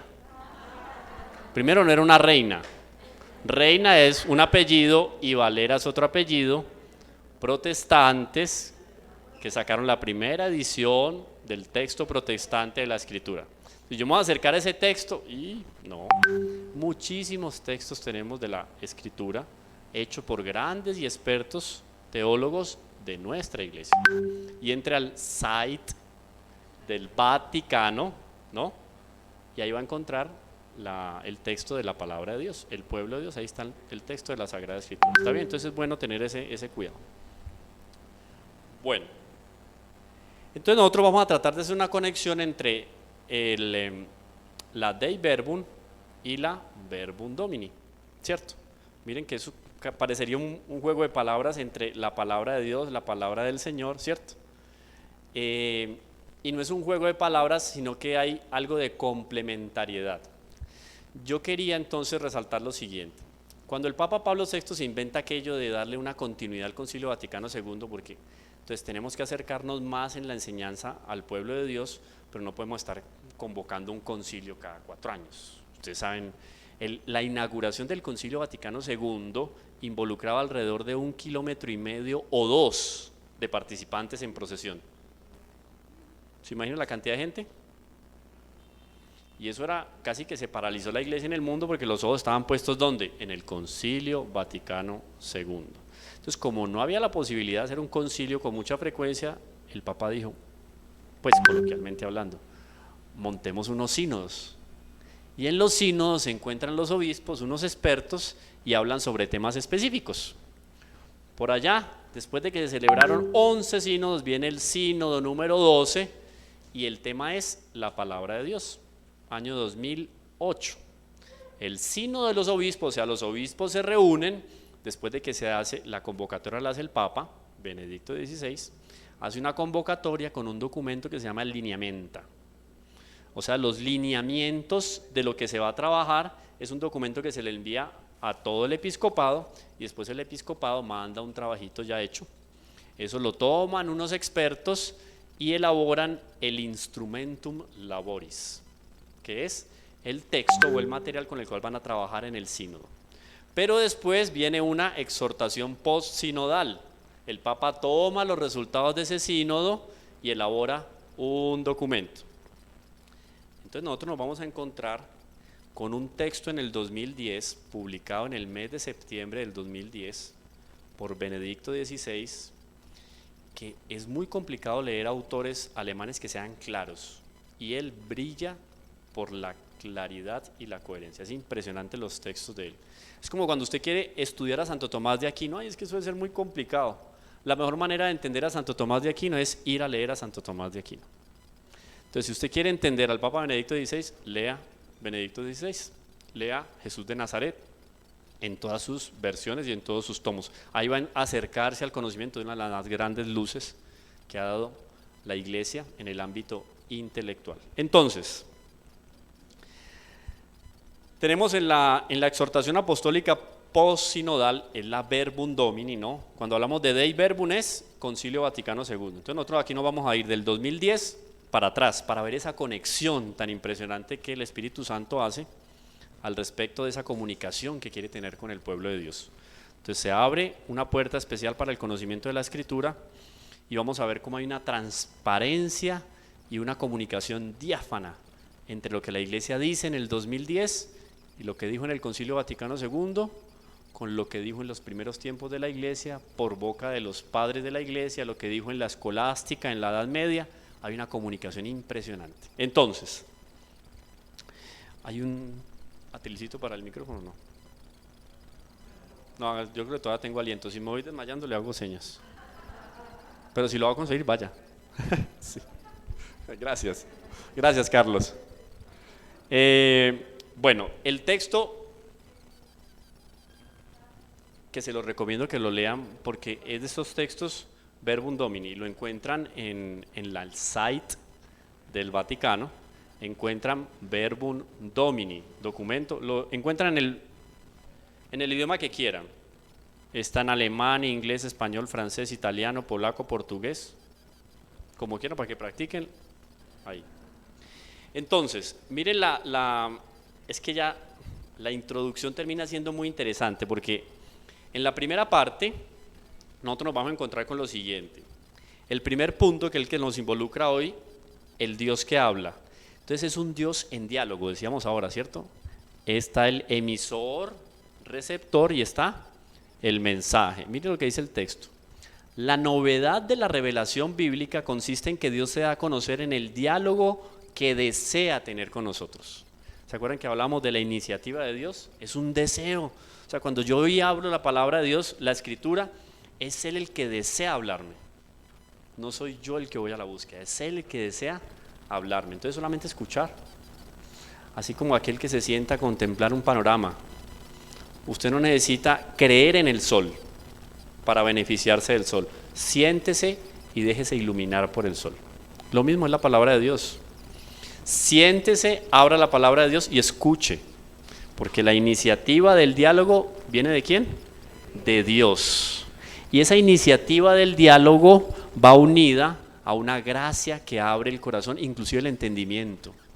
Es increíble, pero yo creo que ustedes han sentido aquí cosas que de pronto no se acordaban, de pronto no conocían muy bien. Cuando la escuchan dicen, ve, sí, como que es así. Hay una certeza que uno tiene de que lo que escucha coincide con lo que en su corazón late a partir de ¿qué? Del bautismo. Eso se llama sensum fidei, el censo de la fe. Cuando yo escucho algo yo digo, esto me sabe raro. Voy y me adentro otro poquito, nueva era, por ahí no es. Y no tenía yo un conocimiento profundo. Pero cuando, eso de que simili simili gaude, ¿no? Semejante con semejante se alegra, se pone gozoso. Cuando yo encuentro algo que es afín con Dios, yo también siento una sintonía, ¿cierto? Como hay armonía, hay sintonía. Yo pongo varias copas y yo empiezo a vibrar una copa, las demás copas vibran a partir de esa primera vibración, ¿cierto? Se concatena, se unen las armonías, porque hay afinidad. Cuando yo escucho algo, yo digo, entonces, cuando yo me acerco a la palabra de Dios, si yo estoy atento, ¿cómo me hago yo atento? Si yo estoy atento, esa palabra de Dios va a entrar en mi corazón y me transforma. Y se acuerdan las propiedades de la Escritura, me santifica. Entonces, como la iniciativa de Dios es simplemente yo escuchar. ¿Cómo escucho yo la palabra de Dios? Es disponiendo mi corazón para una conversión radical.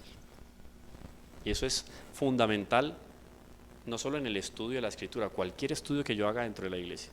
Si no vamos caminando hacia eso, estamos en el lugar equivocado, como dice la propaganda por ahí. Porque yo aquí no vengo, por ejemplo, a la parroquia, por dar un ejemplo, yo no vengo a la parroquia porque no tengo nada que hacer en la casa. No, si yo estoy viniendo a la parroquia porque no tengo nada que hacer en la casa, reflexione porque estamos en el lugar equivocado. ¿Está bien? Bueno, entonces la Constitución dogmática Dei Verbum había expresado esta realidad conociendo que Dios invisible, eso es un texto, entonces Dei Verbum está, miren que es interesante porque siempre se va comunicando. Se comunica con la Dei Verbum y dice, ¿qué dice el texto de la Dei Verbum? Dios invisible, movido de amor, habla a los hombres como amigos. Qué bonito uno recibir la carta de un amigo, ¿cierto? Antiguamente que habían las famosas esquelas, yo creo que les tocó las esquelas. A mí me tocó por lo menos, no sé a ustedes, pero a mí me tocó eso de las esquelas, las credenciales, ¿cierto? Que se mandaba uno con amigos, con la novia, tal, no sé qué, y le llegaba uno y decía, ay, que, y además que esto huele, no, que le echaron como un perfumito, eso huele a fresa, no sé qué. Esos muñequitos de la época, yo no me acuerdo cuáles eran, unos gaticos y unos... Eso, ay, muchas gracias, Carlos. Era interesante o no recibir una carta de esas. ¡Wow! Maravilloso. Yo me acuerdo que estuve en una chocolatería en París que se llama la Marqués de Sévigné. La marquesa de Sévigné, una mujer de alta alcurnia en la corte de Francia, creo que durante el reinado de Luis XIV, si no estoy mal. Luis XIV, Luis XVI. Y ella a su hija que vivía afuera le escribía unas cartas contándole lo que sucedía en la corte. Eso era una delicia pues para la hija. Y la hija con sus amigas y después casi que se compartían la carta para que todo el mundo sintiera lo que era vivir en la corte de Francia, que en la época, imagínate, pues si la gente hacía rueda para ver comer al rey un huevo un domingo, porque era así. Versalles, los que han ido a Versalles, y esto no es fábula, uno le cuentan eso en Versalles. Yo tengo un conocido que es guía turístico en Notre Dame de París y ellos cuentan eso y es un asunto histórico. El domingo se abría Versalles para el pueblo, de tal manera que la gente del pueblo menudo podía inclusive, llegaron a dar parto en la cama de María Antonieta. Se imagina en la época uno decir, yo nací en la cama de María Antonieta, la esposa de Luis XVI. ¡Wow! Bueno, entonces era un acontecimiento para quien vivía afuera conocer lo que estaba sucediendo en la corte de Francia. Entonces nada mejor que las cartas de ¿quién? De la Marqués de Sévigné. Entonces a la mejor chocolatería del mundo le pusieron Marqués de Sévigné. Usted se come un chocolate de esos y es como comerse una carta o leerse una carta de la Marqués de Sévigné, porque eso es para comer de rodillas. Son unos chocolates absolutamente, si van a París lo piden. Hasta hace poco tiempo no tenían servicio de courier, pero no sé si hoy en día las mandan por correo, pero son unos chocolates así que uno dice, Dios mío, y aquí se comían el cacao crudo. Por Dios, menos mal vinieron a colonizarnos y a darnos un poquito de cultura. Pero bueno, eso es discusión de otro ámbito. El caso es que, qué alegría que uno recibir noticias a través de una carta. Aquí estamos recibiendo noticias de ¿quién? De Dios, que nos está haciendo como amigo. No sé si ustedes tienen por ahí guardada la primera carta que le escribió su esposo. Bueno, no sé, porque es que los hombres no somos como mucho de cartas, ¿no? Pero bueno, o tienen por ahí una cartica de la buena amiga, o tenían el diario, o los recuerdos de un retiro espiritual, y uno va y lee, y uno como que renueva lo que vivió en ese retiro, en ese paseo, en ese viaje. Aquí estamos invitados por Dios, con la palabra de Dios, porque nos escribe como amigos, a contarnos quién es Él. Porque yo lo conozco a partir de la lectura de la Escritura, pero no es un texto ajeno para mí. No hay nada más afín para mí que leer la palabra de Dios, porque es que mi origen está aquí, ahí está mi origen, Él es mi origen, ¿no? En Él vivimos, nos movemos y me está escribiendo como amigo. Entonces, eso es muy bonito. Miren cómo todo eso termina siendo inspirado. Eso es texto del Verbum. Sin embargo, para comprender en su profundidad el mensaje del prólogo de San Juan, no podemos quedarnos con la constatación de que Dios se nos comunica amorosamente. Claro, porque dice Juan, en el capítulo 1, el prólogo de Juan, ¿no? Esos primeros versículos del capítulo 1, dice Juan, en realidad el verbo de Dios, por quien se hizo todo, dice Juan literalmente, entre comillas, se hizo todo, se hizo carne, y él mismo existía in principio, en el principio, o sea, todo lo que nos puede dar a nosotros conocimiento, alegría, tranquilidad, crecimiento, fortaleza, nos puede inspirar a la conversión, está ahí, en esa carta que el amigo nos escribe y se está dando a conocer. Una historia de un hombre que vivió, creo que era en uno de los campos de concentración, y se conoció con el que estaba al lado de él en otra celda, a partir de golpes en la pared. Y todas las mañanas, y el otro le contestaba. Y empezaba a saber cómo, si estaba bien, si estaba mal, y se comunicaron ahí. Se formó una amistad a partir de un código. Y montaban un código y se sentían acompañados el uno con el otro, y casi que se daban ánimo para vivir el uno con el otro y ni se veían. Uno dice, si pasa eso entre dos seres humanos, ¿cómo no me va a dar a mi ánimo? ¿Cómo no me va a sacar de la depresión? Que hoy en día estamos a full. Se hablan de las cifras del COVID, pero no se hablan de las cifras de problemas mentales y emocionales que hay hoy por hoy, no el problema, la crisis y que eso termina degenerando en una enfermedad, se somatiza y termina en enfermedades terribles. ¿Cómo no me va a sacar a mí de la depresión el hecho de leer la carta de un buen amigo, sabiendo que Él está ahí y que no es cualquier amigo, es el amigo que dio la vida por mí? Entonces, cuando yo tengo conciencia de todos esos elementos de la Sagrada Escritura, yo me acerco a la Biblia, la veo otra. Hagamos el ejercicio, si hoy no llegan muy cansados, mañana en la mañana también lo pueden hacer. Cogen la Escritura, alguna cosita que le quede de hoy, con la Biblia en la mano uno dice, este libro toma otra fisionomía aquí, porque es un amigo el que te está comunicando conmigo, y un amigo que está ahí siempre. Cuando usted lo abra, ahí está para hablar.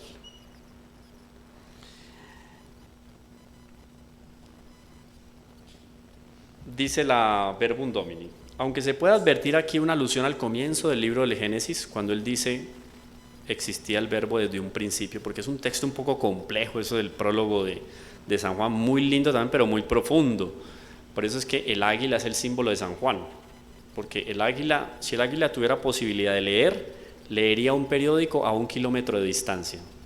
Esa es la capacidad visual de un águila, por eso puede ver el sol. A Dios no lo vemos no porque sea invisible, más que porque es invisible es que es muy visible y nuestros ojos son incapaces de ver a Dios. Algo así como el sol. El sol no es invisible, es supremamente visible, supera la capacidad que tienen nuestros ojos. Por eso Juan, el símbolo es un águila, porque el hombre veía un místico así impresionante y quedaron los textos de Marcos, Mateo y Lucas a un lado, ¿no? Los evangelios sinópticos, o sea que yo los pongo en 3 columnas y casi que puedo leer una semejanza, una que otra diferencia, un dato que agrega uno u otro, pero son muy semejantes. Y Juan, que la sacó del estadio, místico, escribió su texto y ya vivía al lado de la Virgen. Entonces ya uno puede decir, ¿de dónde salió ese misticismo? El hombre viviendo con la Santísima. Usted debe vivir con la Santísima Virgen. El hombre vivía en las nubes. Cuando uno va y lee los textos de la biografía de Teresa de Ávila, la Grande, San Juan de la Cruz, a veces llegaban ahí al locutorio y no los encontraban. ¿Qué se hicieron? Estaban pegados en el techo. San Juan de la Cruz y la Madre en éxtasis. ¡Pum! En éxtasis. Teresa de Ávila también en éxtasis, lavando la loza en la cocina del monasterio. Entraba en comunicación con Dios y el cuerpo se elevaba, el alma, casi que un deseo de morirse. Es curioso eso de querer morirse, porque cuando uno va y lee los textos de los poemas y los escritos maravillosos de San Juan de la Cruz, él casi que le hace una loa a la muerte, un deseo de morirse impresionante, pero no por desespero, no por estar con Dios. Teresita del Niño Jesús le decía al papá y a la mamá, papi, mami, yo quiero que ustedes se mueran. Oh, claro, para que se van al cielo y vean a Dios. Miren la visión sobrenatural. Cuando uno con esa visión sobrenatural de las cosas va y coge la escritura, es otra cosa. Muero porque no muero. Eso, por ejemplo, es una cosa impresionante. ¿Nace de qué? De una unión mística con nuestro Señor Jesucristo. Entonces este hombre San Juan, cuando escribe el prólogo, uno dice, ¿cómo negar que aquí en este escrito está la presencia de Dios? Es innegable, es tan evidente que el que no lo ve es porque o no lo quiere ver o porque no tiene fe, ¿cierto? Bueno, continúa aquí el texto y dice,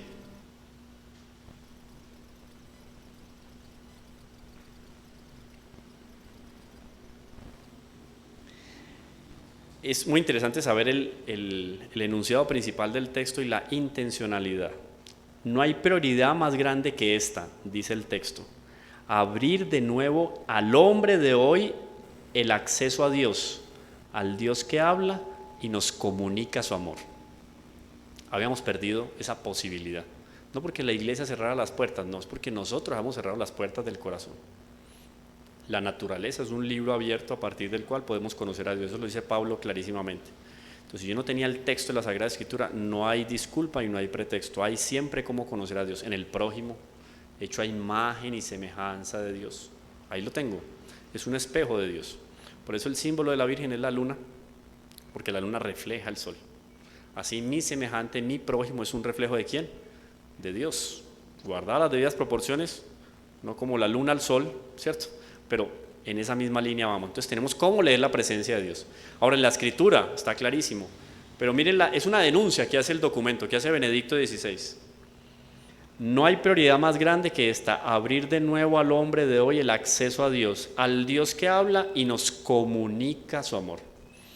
Lo que decíamos de las propiedades de la Sagrada Escritura, nos transforma y nos santifica. Entonces, si la palabra de Dios curó al ciego, anda, le dice al paralítico. ¿Se imagina alguna vez lo que fue ese milagro del paralítico? Que seguramente fueron varios, pero no había cómo colocar todo ahí en los textos del Evangelio.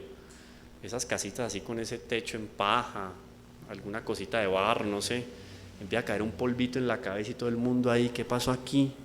Claro, 4 locos se subieron allá a soltar el amigo que era paralítico, lo iban a ir a matar, porque ¿cómo lo van a soltar? Cuando llegaron arriba fue que dijeron, ¿y cómo lo vamos a bajar?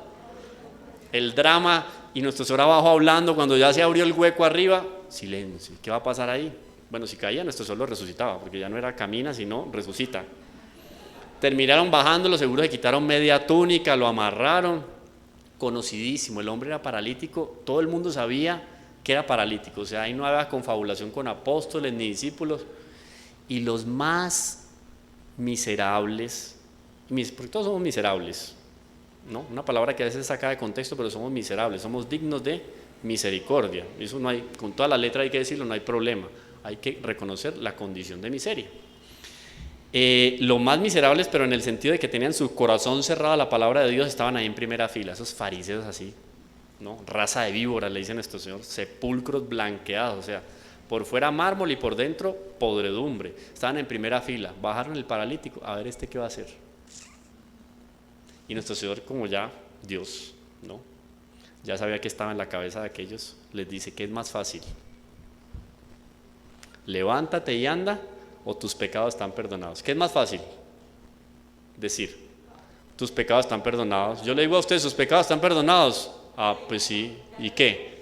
¿Y cómo sé si es verdad? No sé. Ahí, en ese caso es como más difícil decir, levántate y anda, ¿cierto? Porque pues es más evidente. Y nuestro Señor le responde porque la pregunta que él hace es en función de lo que ellos tienen en la cabeza. Entonces nuestro Señor le responde con las dos, le dice, levántate y anda, tus pecados están, las dos. ¿Qué iban a decir ellos de ese levántate, tus pecados están perdonados después de que lo hace levantar y caminar? Nada. Y estaban viendo el milagro ahí, milagros, portentos, signos de nuestro Señor. Un fariseo de esos, 50 años después, leyendo un texto de Pablo o de Juan, vaca muerta, no entendió nada del texto. ¿Está bien? Entonces, importantísimo eso de la fe y de la apertura al diálogo con Dios y del amor, porque los que estaban en primera fila no dejaban que el amor de Dios palpitara en sus corazones, tenían seco el corazón. Bueno,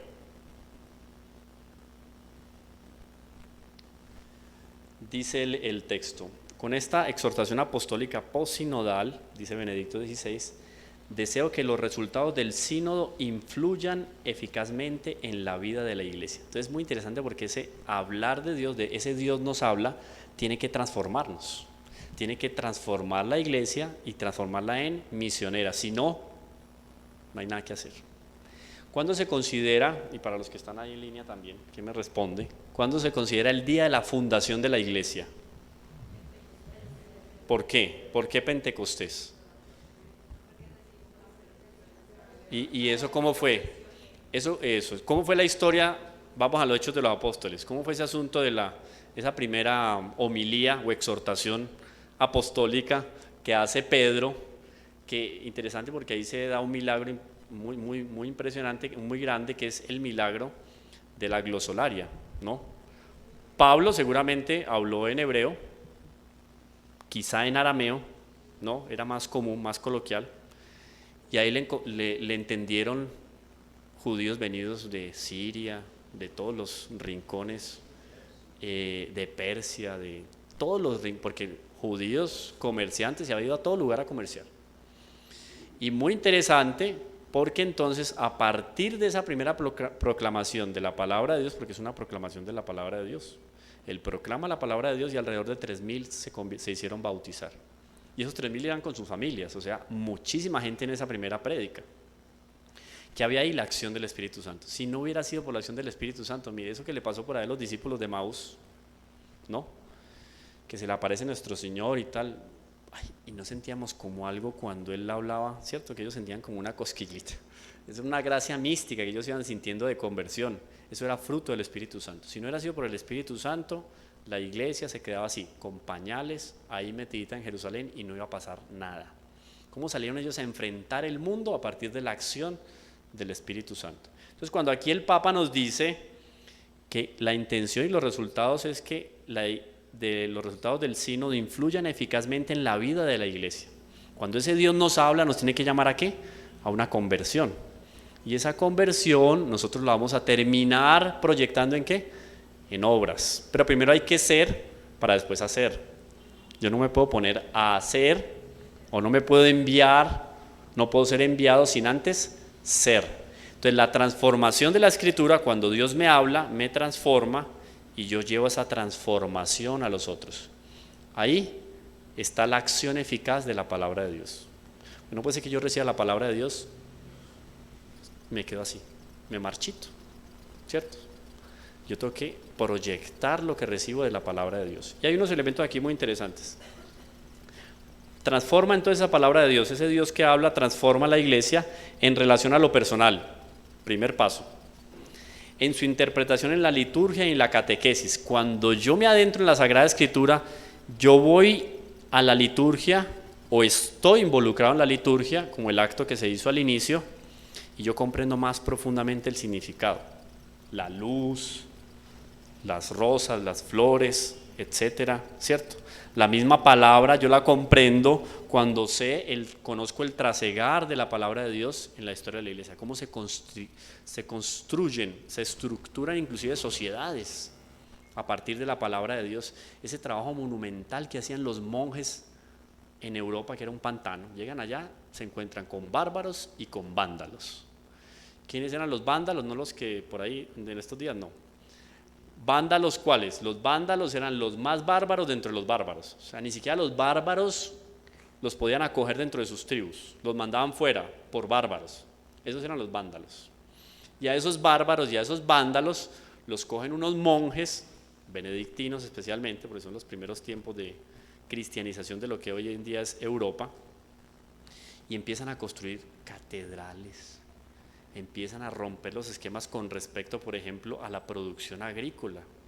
Los primeros cruces de animales los hicieron los monjes en compañía de estos bárbaros que se habían convertido al cristianismo. Un Clovis, por Dios, que era un monstruo. Clovis, la hija primogénita de la iglesia es Francia. ¿Por qué hija primogénita de la iglesia? Porque el primer pueblo que como pueblo se convierte, o como nación se convierte al cristianismo son los francos. Los francos dan origen a lo que hoy conocemos como Francia y que fue el reino de Francia. Entonces por eso es llamada la hija primogénita de la iglesia. Clovis, que era su rey en la época, tenía una bandera y la bandera tenía un sapo. El sapo era el símbolo. Después Francia cambia ese sapo por la flor de lis, que es símbolo de la Santísima Virgen. Entonces un pueblo que cambia totalmente de esquemas a partir de ¿qué? De que esos hombres de los primeros tiempos, y mujeres también, porque por ejemplo la fundación, el primer hospital de la historia es fundado por mujeres católicas. ¿Por qué? Porque recibieron la palabra de Dios y la proyectan. Entonces sale el patrono de la aviación, que es un sacerdote también, que alcanzó a volar 100 metros. Después, yo creo que ni a caminar pudo, pero por lo menos terminó volando 100 metros. Grandes científicos jesuitas, no sé cuántos cráteres en la luna tienen nombres de sacerdotes jesuitas, porque los primeros observatorios astronómicos fueron los monasterios de los religiosos. A partir de que ese deseo de ciencia, de conocer, de enseñar, nacen entonces las grandes universidades del mundo. ¿A partir de qué? De que esa palabra de Dios, Dios me habla, y cuando yo le voy a hablar al otro, yo estoy transformado, entonces transformo, requinto al otro. Y eso se ve hasta en la comida. La famosa champán Dom Perignon. Dom Perignon es un monje, o era un monje benedictino, que terminó descubriendo la champaña, el famoso Dom Perignon. ¿Fruto de qué? Del amor de Dios también. Entonces, en todo eso se proyecta el amor de Dios, porque Dios me habla, me transforma y yo transformo mi contexto. ¿Está bien? Y eso es importante para nosotros como agentes de pastoral. Yo estoy aquí en el cine, en cualquier tipo de actividad apostólica que yo esté. Si yo vengo a los encuentros y no me dejo transformar cuando salgo, marchito. Me marchito yo y marchito a los otros. Entonces, oído, una de las consecuencias más radicales de la lectura asidua y del asimilar la Sagrada Escritura, la palabra de Dios, es transformarse, convertirse y convertir también su contexto. Entonces, relación personal con la Sagrada Escritura, me convierto. Después, esa interpretación con la liturgia, los símbolos, el significado, la profundidad, la fuerza que tiene la liturgia. Entonces empiezo a conocer en profundidad lo que significa el canto en la liturgia. Ya veo eso como me dispone mi alma para la comunicación con Dios. Entonces yo, por ejemplo, puedo colocar música en mi casa,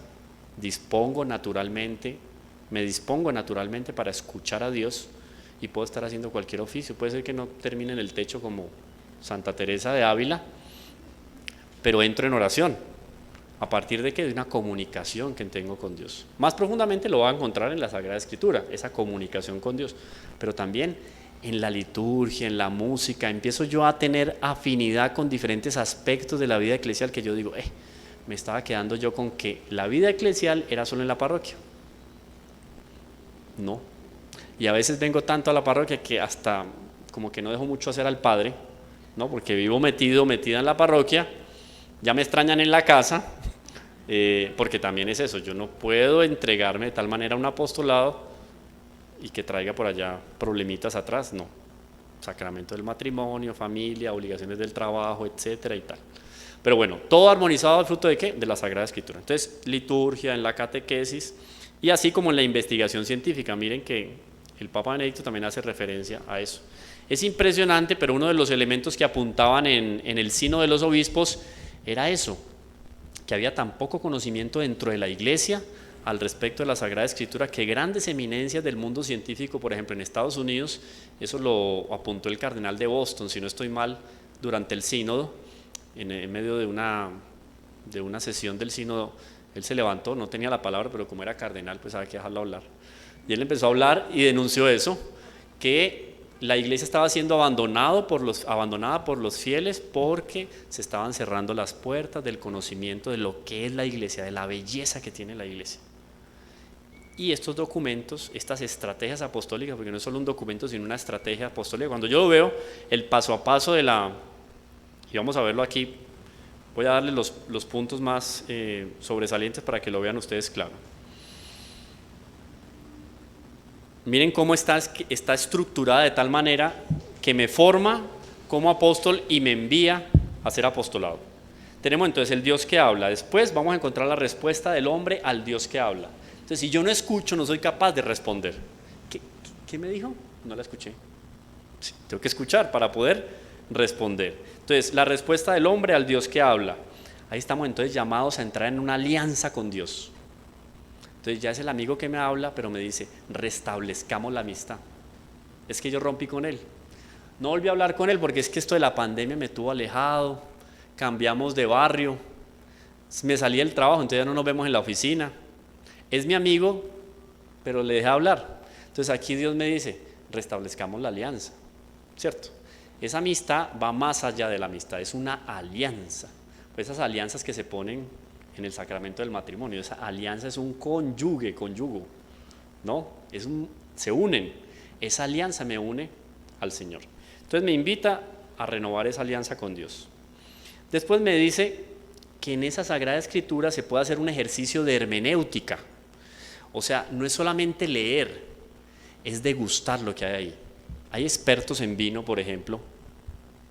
Hay unos vinos maravillosos, hay unos vinos Sauterre, franceses, canadienses. Una vez un amigo sacerdote, pronto por ahí va a escuchar el compañero también de estudios, trajo un regalo de Canadá, tiene muy buenos vinos, y trajo un Sauterre espectacular, y todo el mundo decía, no, este Sauterre es como los famosos dulces de la Marqués de Sevigné, los chocolates para tomar de rodillas.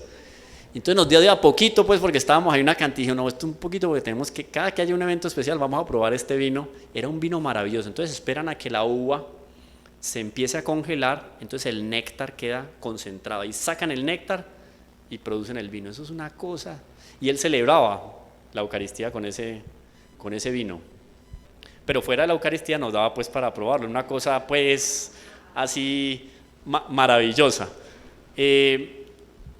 Y uno vea lo siguiente, este tipo de elementos tienen un simbolismo muy profundo, porque cuando yo leo aquí la hermenéutica, uno dice, ese vino hay que saberlo apreciar.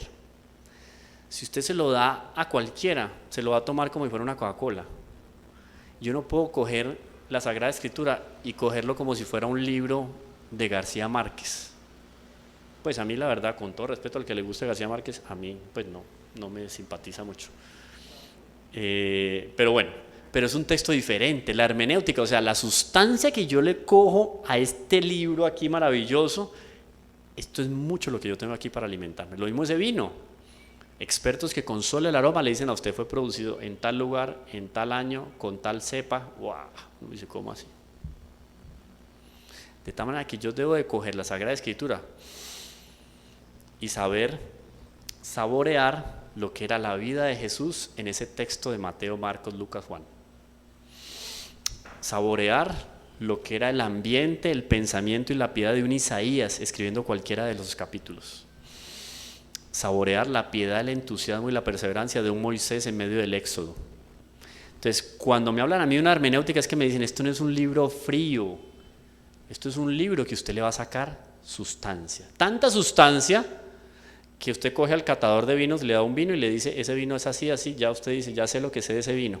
Con la escritura no, usted siéntese y cate, haga el ejercicio de catar ese primer capítulo de Marcos y hoy le vas a ver, mañana, y así. Y nunca el sabor va a ser repetido. Siempre es una palabra de Dios que se renueva. Entonces hay una hermenéutica, eso no lo tiene ningún texto. ¿Por qué? Porque es Dios quien me está hablando, ¿sí?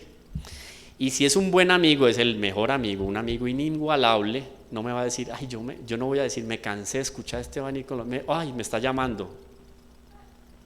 No, lo bloquea o le cansa. Llamada desviada.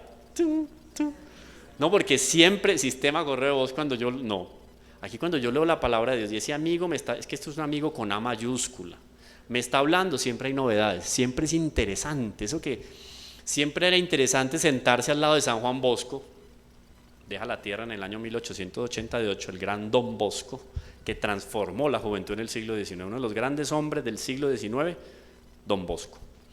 Y Don Bosco todas las noches tenía una palabrita para los niños y los niños se arrimaban donde él, todos esos niños, muchos habitantes de la calle, otros abandonados, otros de familias pobres que no tenían cómo mantenerlos, él los cuidaba y todas las noches iban a escuchar la palabrita de Don Bosco y se peleaban por la palabrita de Don Bosco y Don Bosco les contaba los sueños y les decía, hoy se va a morir uno de ustedes. Y los niños, hoy se va a morir uno de ustedes, porque Don Bosco fue profeta, tuvo sueños proféticos impresionantes. Le tocó la época de Garibaldi, cuando aquel robo de los estados pontificios, el boom de la masonería en Italia, todo lo que sufrió Pío IX, terrible, todo eso le tocó a Don Bosco, él fue un apoyo muy fuerte del Beato Pío IX. Grandes historias y acontecimientos del siglo XIX, en el centro estaba la iglesia, muy interesante eso. Y este hombre, Don Bosco, contaba, entonces ese niño, hoy se va a morir uno. Todo el mundo, ¿quién? Y Don Bosco se quedó esa noche en vela con su alba cuando llegaron. Un niño, me quiero confesar, Don Bosco. Se confesó, ese era el niño que Don Bosco había visto que se iba a morir. O sea, fue una gracia profética que él le dio a los niños en ese momento para saber, ¿cierto? Alguno en su corazón sentía, me tengo que confesar. Qué alegría llegar a esa noche, ¿no? ¿Qué irá a contar Don Bosco hoy? Entonces, cuando yo voy a coger la Sagrada Escritura, ¿qué va a decir la Sagrada Escritura hoy? ¿Qué tal que nosotros tuviéramos entusiasmo? Comenzando por mí, lo digo. Sería fenomenal tener un entusiasmo de esos para escuchar la palabra de Dios, pero hasta allá tenemos que llegar. ¿Cómo llegamos? Con este tipo de ejercicios que estimulan mi intelecto, pero también buscan estimular el corazón para que yo me entusiasme por la Sagrada Escritura. ¿Está bien? Entonces eso es importantísimo, esa hermenéutica. Entonces todos los días voy a llegar y voy a encontrar un sabor diferente en la Sagrada Escritura. Y eso todo lo va desglosando el texto en la primera parte. ¿Cuánto nos queda? ¡Oh! Se acabó el tiempo, las 9:10. ¡Wow! Termino con esto, segunda parte. La segunda parte es verbum in ecclesia. Entonces esto lo vamos a ver desarrollado en la segunda y tercera clase. Entonces, verbum in ecclesia, esa palabra de Dios en la iglesia, ya como cuerpo místico de Cristo, vamos a ver cómo se anima ese cuerpo de la iglesia y lo lleva a transformar el mundo, porque para eso estamos llamados, ¿no? La palabra de Dios y la iglesia. Entonces, ¿cómo es esa unión mística tan bonita y tan impresionante? ¿Cómo aviva la palabra de Dios la iglesia?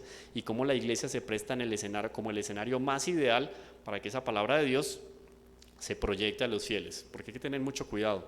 ¿Dónde hago yo el estudio, la meditación de la palabra de Dios? No es que tiene que ser en el templo, es en un ambiente que esté relacionado con la iglesia, donde yo diga, aquí hay iglesia. ¿Está bien? Es como un capellán castrense, ¿dónde tiene él su parroquia? Donde hay un soldado, ahí está mi parroquia, dice el capellán castrense. Donde dos o más están reunidos en mi nombre, ahí está la iglesia. No es lo mismo que en una parroquia, pero que yo tenga la noción que estoy en un lugar que es bendecido porque está protegido por esa institución que es madre, que es la iglesia. Bueno, después viene la liturgia, ese lugar privilegiado de la palabra de Dios. Entonces ya me proyecta como todo en la iglesia se ha ido iluminando por la Sagrada Escritura, desde el incienso, las luces, los ornamentos, la música, los textos sagrados, todo tiene su cerne, su génesis, su semilla en la Sagrada Escritura. La palabra de Dios en la vida eclesial. Entonces viene aquí la formación bíblica de los cristianos, la animación bíblica de la pastoral, ánima. Estoy desanimado, desanimado. Me anima, me da vitalidad, es el alma, ánima es alma. Es cuando me hablan a mí de animación bíblica, es que la animación bíblica pastoral significa que la Sagrada Escritura es la que anima las pastorales. O sea, es necesario alimentar el conocimiento y el amor a la Escritura para que todo el trabajo pastoral que se haga tenga los frutos que de verdad nuestro Señor Jesucristo quiere, a nivel personal y a nivel comunitario. ¿Está bien? Y no siendo más, terminamos y nos vemos mañana. Muchas gracias.